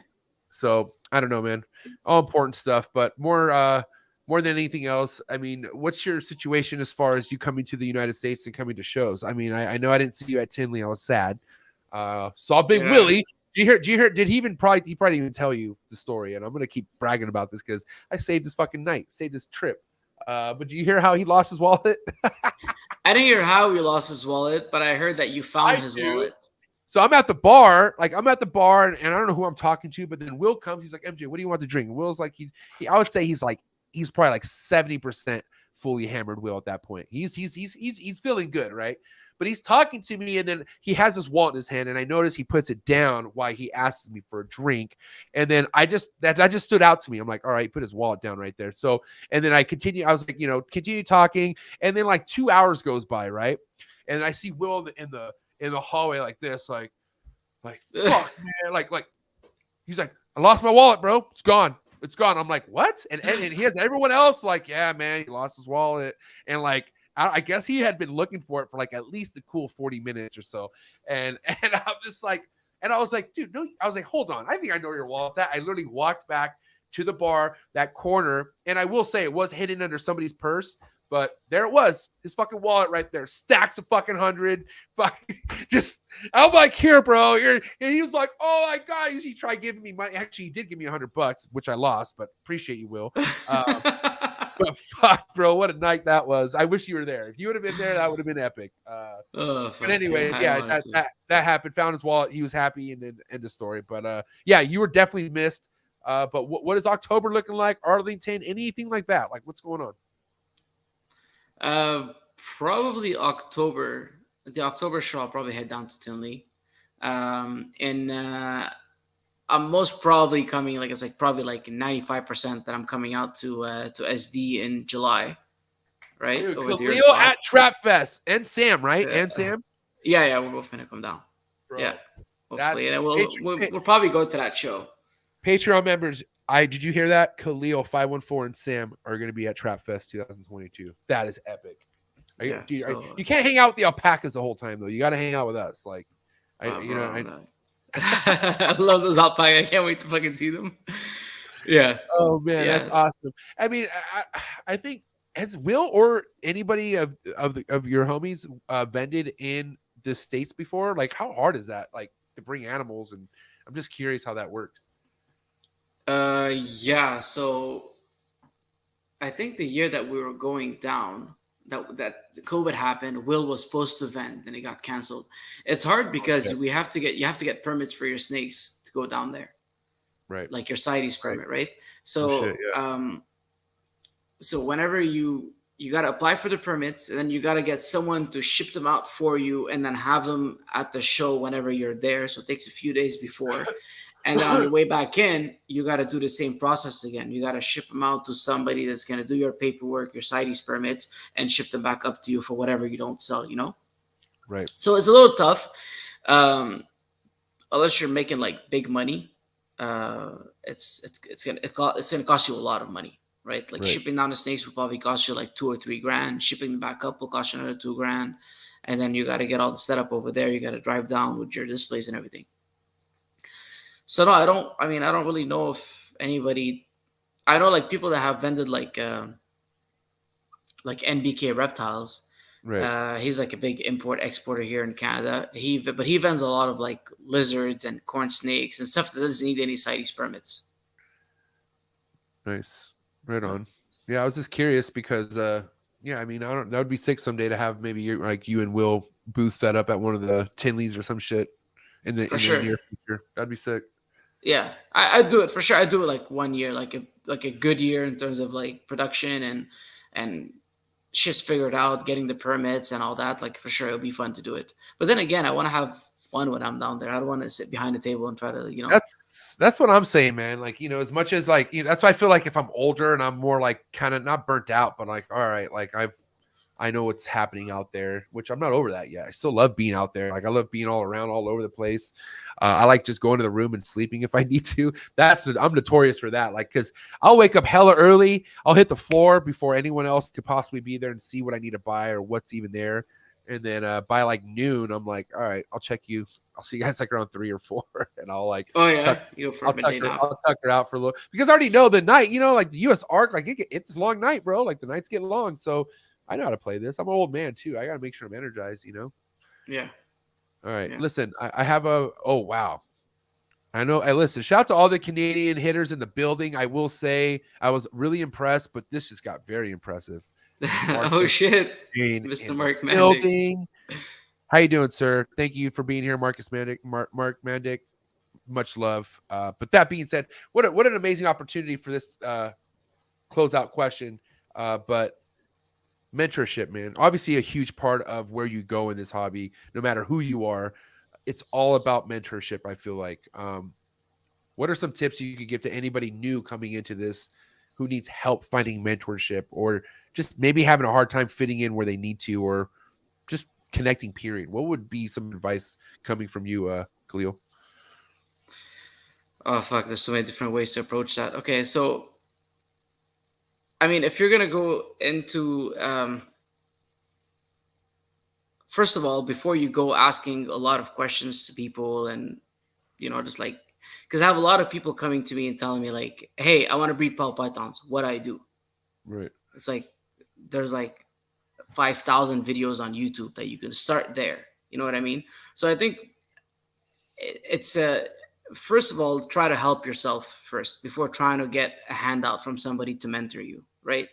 Get an understanding, being able to have a conversation with people about these things. That's the first step that you need to do in order to go and get mentorship. Now, when it comes down to mentorship, you don't really need one-on-one mentorship. A lot of people think that you need that one-on-one mentorship. It's not necessary. You can follow somebody, like, for example, like to me, this podcast is a mentorship, right? Because every single time you come on, and it's free, you come on here, you listen to different breeders talk, and you can apply everything that you're learning to your life or to your snakes. And you can go and find mentorship online in different industries. You know what I mean? Like listen to people, how they build their businesses, how they deal with struggle, how they deal with loss, how they deal with how to invest their money. When you can get all that from different people, you can apply it to your business, and that's a form of mentorship as well, right? um, Look, it's not everyone's going to be able to mentor somebody one-on-one. Like, I was able to get to be mentored by Will most of the time, but most of my mentorship came from Will. But I mean, me and Mark talk on the phone, me and Ozzy talk on the phone. uh, there's a lot of different people that I'm privileged to be able to talk to them, but that took time. I didn't talk to Mark Mandic, or I didn't talk to Will Morose or Ozzy Boys the first year that I was in. Maybe on my like seventh or eighth year that I was able to have access to some phone calls with them, or to have any dealings with them. So don't rush into it. You'll get there, but at the same time, don't be like, I don't have any help. How can I do about shit? Like, just work on yourself. Get that free mentorship online. Apply it to your business, and then slowly with time, you'll be able to find your way and your path through mentorships. And if you gotta pay for them, I'm not against paying mentorships. Paying for a mentorship or coaching, I think it's super, super important. A lot of people look at that like as a negative thing, but dude, coaching somebody to help you out in your life in every aspect is so underrated. It makes no, you can jump levels every time you do this. It's insane, like I was in Miami a month ago, and I met some people that are paying $100, $200, $300,000 to get coaching from certain people in their industry, but Right. like $200,000 investments making that guy $10-15 million, right? It's so underrated. It's crazy. That is nuts. And Yeah. just to kind of branch this, man, is like the right kind of mentor. Like, if your mentor is the right kind of mentor, meaning like he wants you to win, like he wants good for you, like he'll put you on, like he'll promote your shit. He'll say, wow, look what this person produced. And you sort of need credibility like that in this game at a certain point, where, especially if you're new, like, yeah, you hatch that, but who fucking is really watching your shit? Nobody. You know what I'm saying? Like, so I mean, this is just a game where you definitely are better working with somebody who's doing it right already, if they're willing to work with you, and sticking to that and holding on to it for dear life. Yeah, I agree. All right, now listen. I have to branch another question for you, because one other thing I wanted to mention is, a lot of people do struggle with selling snakes their first year when they produced. What's one way to avoid having to like, and let's say you're producing heat, right? But what would be advice for you, for somebody to kind of put them on the right step forward to, once they do have snakes, they're getting the right kind of attention?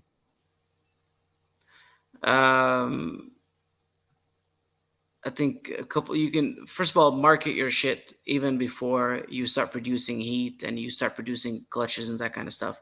Like, be present online, go to the shows, talk to people. That's one form of marketing. And also posting stuff online. Like, I know guys that I've sold to that I want to get into it, and now 2 years later they've produced babies. That, can you help me sell them? Like, bro, but you haven't even started an Instagram. It's been 3 years you've been doing this. You haven't posted anything. You haven't shown your face. No one knows who you are. Like, why haven't you Right. done that, right? So just do a little bit of work. And a lot of people are like, oh, I don't haven't, like, my snakes are not nice enough to post and shit. Yeah, they are, bro. Like, just post them. It doesn't matter. There's levels to it, right? Like, Yeah. there's nice to everybody, and just, you start somewhere and you slowly go up. You don't just go from like here to here right away. So Right. post your stuff online. Um, Attend. This is a perfect example. Come into these podcasts and talk to people, chat with people, meet people. Everybody here is so friendly and so supportive, right? And you start Right. to build that community with people. And if you're able to build your own community, that's probably one of the most important things. And it doesn't have to be like your own completely, right? Like, I can, there's people that I've met through this podcast that I like. To me, it's like this is the MJ community that I talk to, type thing, Respect. So, I love hearing that. so that's super important. Do that. Go to the shows, talk to people, listen to people. Don't, like, look, at the beginning when I first got in, I was a little aggressive, right? Like, I would rip people online. I would I would just destroy people. I would just but I was very sarcastic. My generally speaking, I used to be a very sarcastic person that used to just make But jokes. you meant it at the same time. Not that I meant it, but yeah, like, but it's like, it's funny. Like, I remember, like, so what's his name is in the chat, Ballistic Pythons, Jun.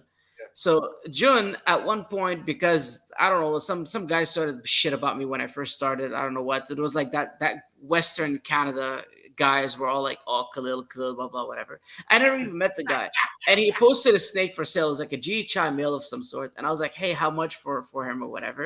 And he tells me the price. And at the time when I was new, like, it was a lot of money, like 1,500 or I don't know what.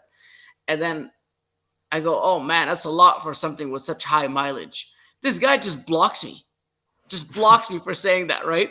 So I was like, okay. 8 months later, he unblocks me. He's like, hey, I figured out that you're a nice guy, you know? But that was like, I was just joking. Like, this has high mileage. Like, I'm just being an idiot. You know what I mean?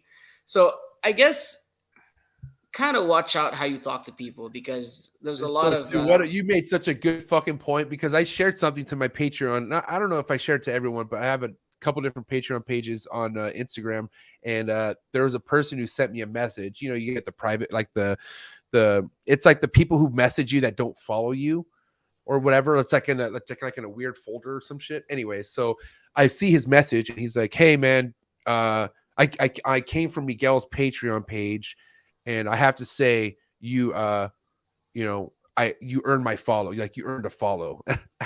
And I was like, earned a follow. I earned your follow. I was like, okay, that's fucking bizarre. Like, what does that mean? Like, like, I'm begging here for followers. Like, I didn't understand how that meant. I didn't know how to take that. Like he's like, he's giving me a chance. Like, you know, I thought I'd give you a chance. Like, what? Like, yeah, thanks. it's Okay.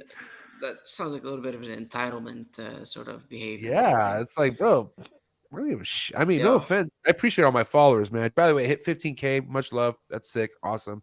Never think I would be Nice. that worthy. But you know, fuck. I can have 3K and I'll have this energy. I'm still okay. You know what I'm saying? Like, Yeah. the thing is, people live in the social media too much. Like, they really feel like their 20K, 30K establishment on Instagram is their life. Like, that's fucking, I'm made because of that. When really, what is like this? You're not. Yeah, you'll lose it like this, which now you're nothing. And you weren't ever really getting paid. You're not getting paid. Like, be real. Yeah. Instagram. I've talked to many people. Not, you know, you have to be a fucking a real high influencer to be getting relevant money on Instagram. Okay, that's just the way it works. But like, please, bro. Like, oh man, I hate that people really. And you know what's crazy is, like, all it takes is, nowadays it takes a couple reels and you could just have 40, 50,000 followers, which is cool. But you have, who are your followers? Like, I mean, are all these people really interested in your product? Like, are you really going to be selling to fucking, you know, this many parts of Asia or India that just followed you because of this one reel? Like, which is like, I'm saying, respect. If you get that many followers, respect, but don't flex on it. It's not a flex. In my eyes, subscribers is not a flex. I'm sorry. Consistent views, if you have consistent people watching, that's a flex, because that's hard. Like, that's the biggest thing, is people coming to really watch your shit over and over and over again. And to get higher increasing numbers is not easy. It's really hard. But anyways, it's really just, I don't know, man. People just should really find out what their worth is all about. And big following on Instagram does not pay your bills. I'm sorry. No, it's just selling snakes, but yeah. Okay, before we get into the hot seat questions, these are phase 2 hot seat questions. I don't know how accurate they'll be, but I'm going to do my best. Your art, what's up with your art, man? It looks so good. Last time your art was like, you just had it like next to you. It wasn't hung up. So now it's hung up. It looks amazing. But is that like a side hobby, or what do you got going on with, because you did all that behind you, right? Yeah. So I stopped. It's been about a year that I stopped now. I used to do these art, and it's like with resin and stuff. I guess life got busy, so I kind of stopped. And then I had issues with some of the resin that was coming in from the manufacturer, so I kind of had to stop because I was losing way too much money on the actual product. But yeah, this is my art, and it's resin art. That's like 2-3 layers of acrylic topped with resin. I'm an art guy. I love art. First of all, I love collecting shit, and I love art.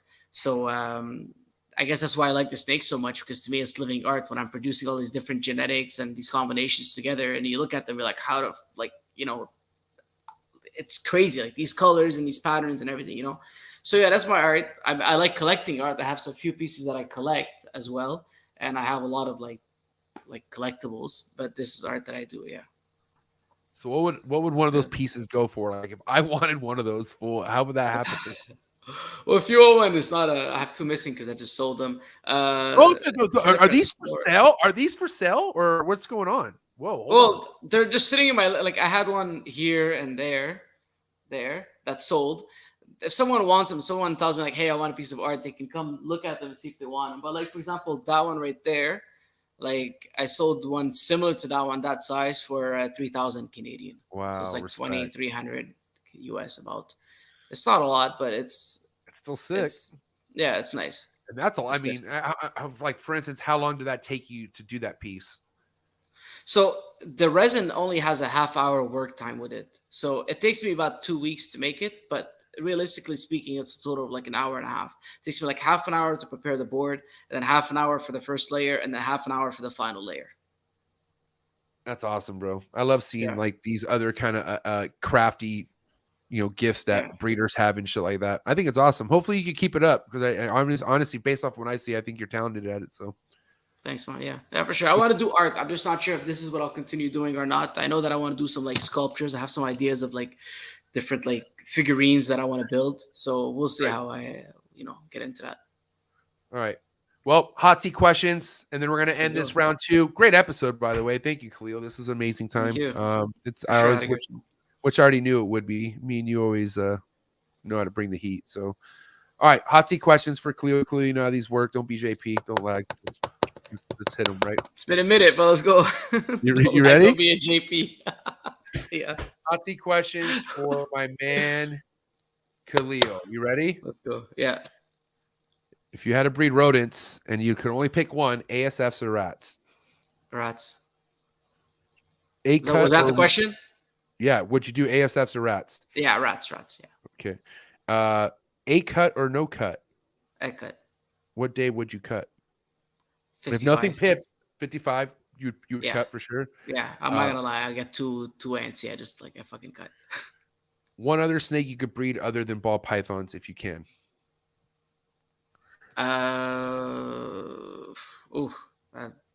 Carpet pythons. I love carpet pythons. They're cool. Nice.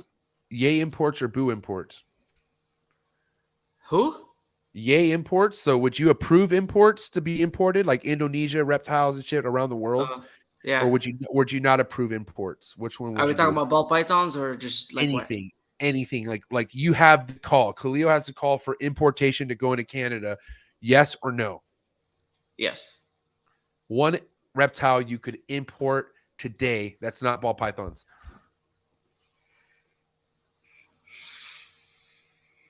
Like for myself? For yourself. Like just be anything. Like, like you just had it like that. Space, whatever. If you could just have any reptile from another country in your collection, what would it be? Komodo dragon. See, I don't know why. But if I had the space, that's not right. That's just saying. Like people should be saying this a lot quicker. I would say Komodo dragon like right away. You know what I'm saying? Well, because I'm like, how I'm in Canada, like I have a small. No, this is like future. Like this is like best case scenario. Like you're just balling. Like you have acres. Like fuck it. You know what I'm saying? Yeah. All right, hold on. Where are we at? Okay, one reptile we should never import ever again. You're gonna hate me. Retics. No, I don't hate you. I applaud you. I agree. Are you kidding me? Leave those alone. Yeah. 100%. I don't remember if I asked you this one, but I'm going to do it again. Yay sports or boo sports? Yay sports. Favorite sport? Football. Like actual like NFL or like football, like kicking the soccer ball? No, football, NFL. Oh, okay. Sorry. Favorite football team? Fuck Cowboys. Although I'm not, just because I grew up in Texas, like it just been like a team for me, But so you're not just like a bandwagoner like Miguel, then is what you're saying. No, I grew up in Texas. Like this was the football. Like Cowboys was a thing. I don't know if Miguel's a bandwagoner though. I think he legit likes the team, no matter. Oh yeah. No, he's diehard Cowboys. I'm giving him shit because he's not from Dallas, but I'm a Raider fan. I was never from Oakland or LA, so I can't talk shit. So. But I'm a diehard Brady fan though. So Nice. You know, as much as I'm like supposed to be designed to hate Brady, bro. Brady's the GOAT, bro. I'm sorry. Like that guy. Bro, you got to see it for what it is. When you understand the amount of work that it takes to be an elite like legendary. that, you have to respect that. There's like, it doesn't come. He's not born with that shit, dude. The guy puts in everything to get there, you know. So, all right, we're getting off topic here. Big flexor, or no flexor? Big flex. Favorite Kodam morph, ball python wise, obviously. Kodam, Orange Dream. Favorite? Oh, Blackhead. You know what? Blackhead. Sorry, Blackhead. Yeah. Most least favorite morph, ball python morph. Lesser. Nice. Dude, that's like the third time I've heard that. Steak or fish? Steak. Favorite cut of steak? Ribeye. West Coast rap or East Coast rap? Honestly, I don't know shit about rap, so I can't even tell you who's on the East Coast, who's on the West Coast. But tell me, who are the two main? I think it's like Tupac and Biggie, right? Yeah, well, that's technically, historically, yes. Tupac and Biggie. Okay, so I'm Biggie, wherever he's from. Okay, I can see that. Little word association. First thing to come to mind: egg box. Say that again. Egg box. Egg box. Cut. First time ball python breeder. Knowledge. Brand new to Instagram. Post. Coco. Husk. Stuck shed. Humidity problems. Mites. Get rid of them. FedEx. Fuck, is it FedEx shipping? This all comes to mind for me. Ship steaks to that shit. I don't want to hate. A lot of people hate on FedEx. Like, I fuck FedEx, dude. They take care of this fucking industry. Yeah, as much as you can. They do a lot. They still do a lot as much as people do fucked up. It's just sad. It's just so sad to hear the stories. You know what I'm saying? But it is what it is. It's what are you gonna do? Where we at? Did I say ovulation? Ovulation. Pip. I don't know what that comes to mind. Facebook groups. Suck. Instagram trolls. Whatever. Fuck them. If you had to get rid of one platform forever, and I mean forever, is it going to be TikTok or YouTube? TikTok. There it is. There it is. Fuck TikTok. Hey, bro, I appreciate you, man. Listen, it's good to hear you. It's good to see what's going on in Khalil's world.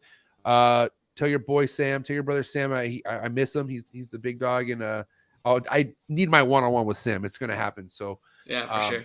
But no, we had up to 70 people at one point in the live. A lot of support. What do you have to say to all your supporters out there, man? Who do you have to say to everyone who fucks with you, bro? Oh man, I appreciate everybody's support. Honestly, it's the amount of people in this hobby that reach out to you, whether it's about snakes or personal shit or life in general. It's just amazing. Such a big support group, So I really, really appreciate it. And like every time I go to like when I'm feeling down and I show up to a show, and the amount of people that come up to you and talk to you and the respect that they give you, it's insane, And I try to give back as much time as I can to everybody and to people that I see and people because I also love a lot of people in this hobby, So thank you everybody for everything that you guys do. Like honestly, it's humbling, for sure, 100%. Keep it up, man. I'll talk to you soon, obviously, and enjoy the rest of your day, Khalil. But this is it. 514 Reptiles, ladies and gentlemen. All right. Thanks, guys. Later, bro. Have a good rest of your day. Thank you. Later. Take care, buddy. What a guy, man. Love that guy. Love his energy. Just love how chill he is. It's my kind of guy, man. Thank you to everyone who tapped in, spent their Saturday morning. You guys could be doing a lot, but you guys had up to 70 people here to watch my boy Khalil speak, and what a hitter, man. I'm telling you. Please, guys, if you forgot to hit the like button, now's your time. Hit that like button. It's never too late.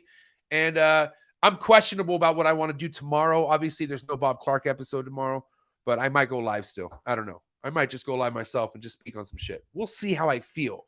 But either way, I got to say thank you to all my supporters out there. Thank you to all my subscribers, my Patreon members. I love you guys. If you want to be more tapped into this podcast, if you want to get more out of this podcast, if you want to meet my Trap family members, then go down to the link below, click on the Patreon link, and join the Patreon family today.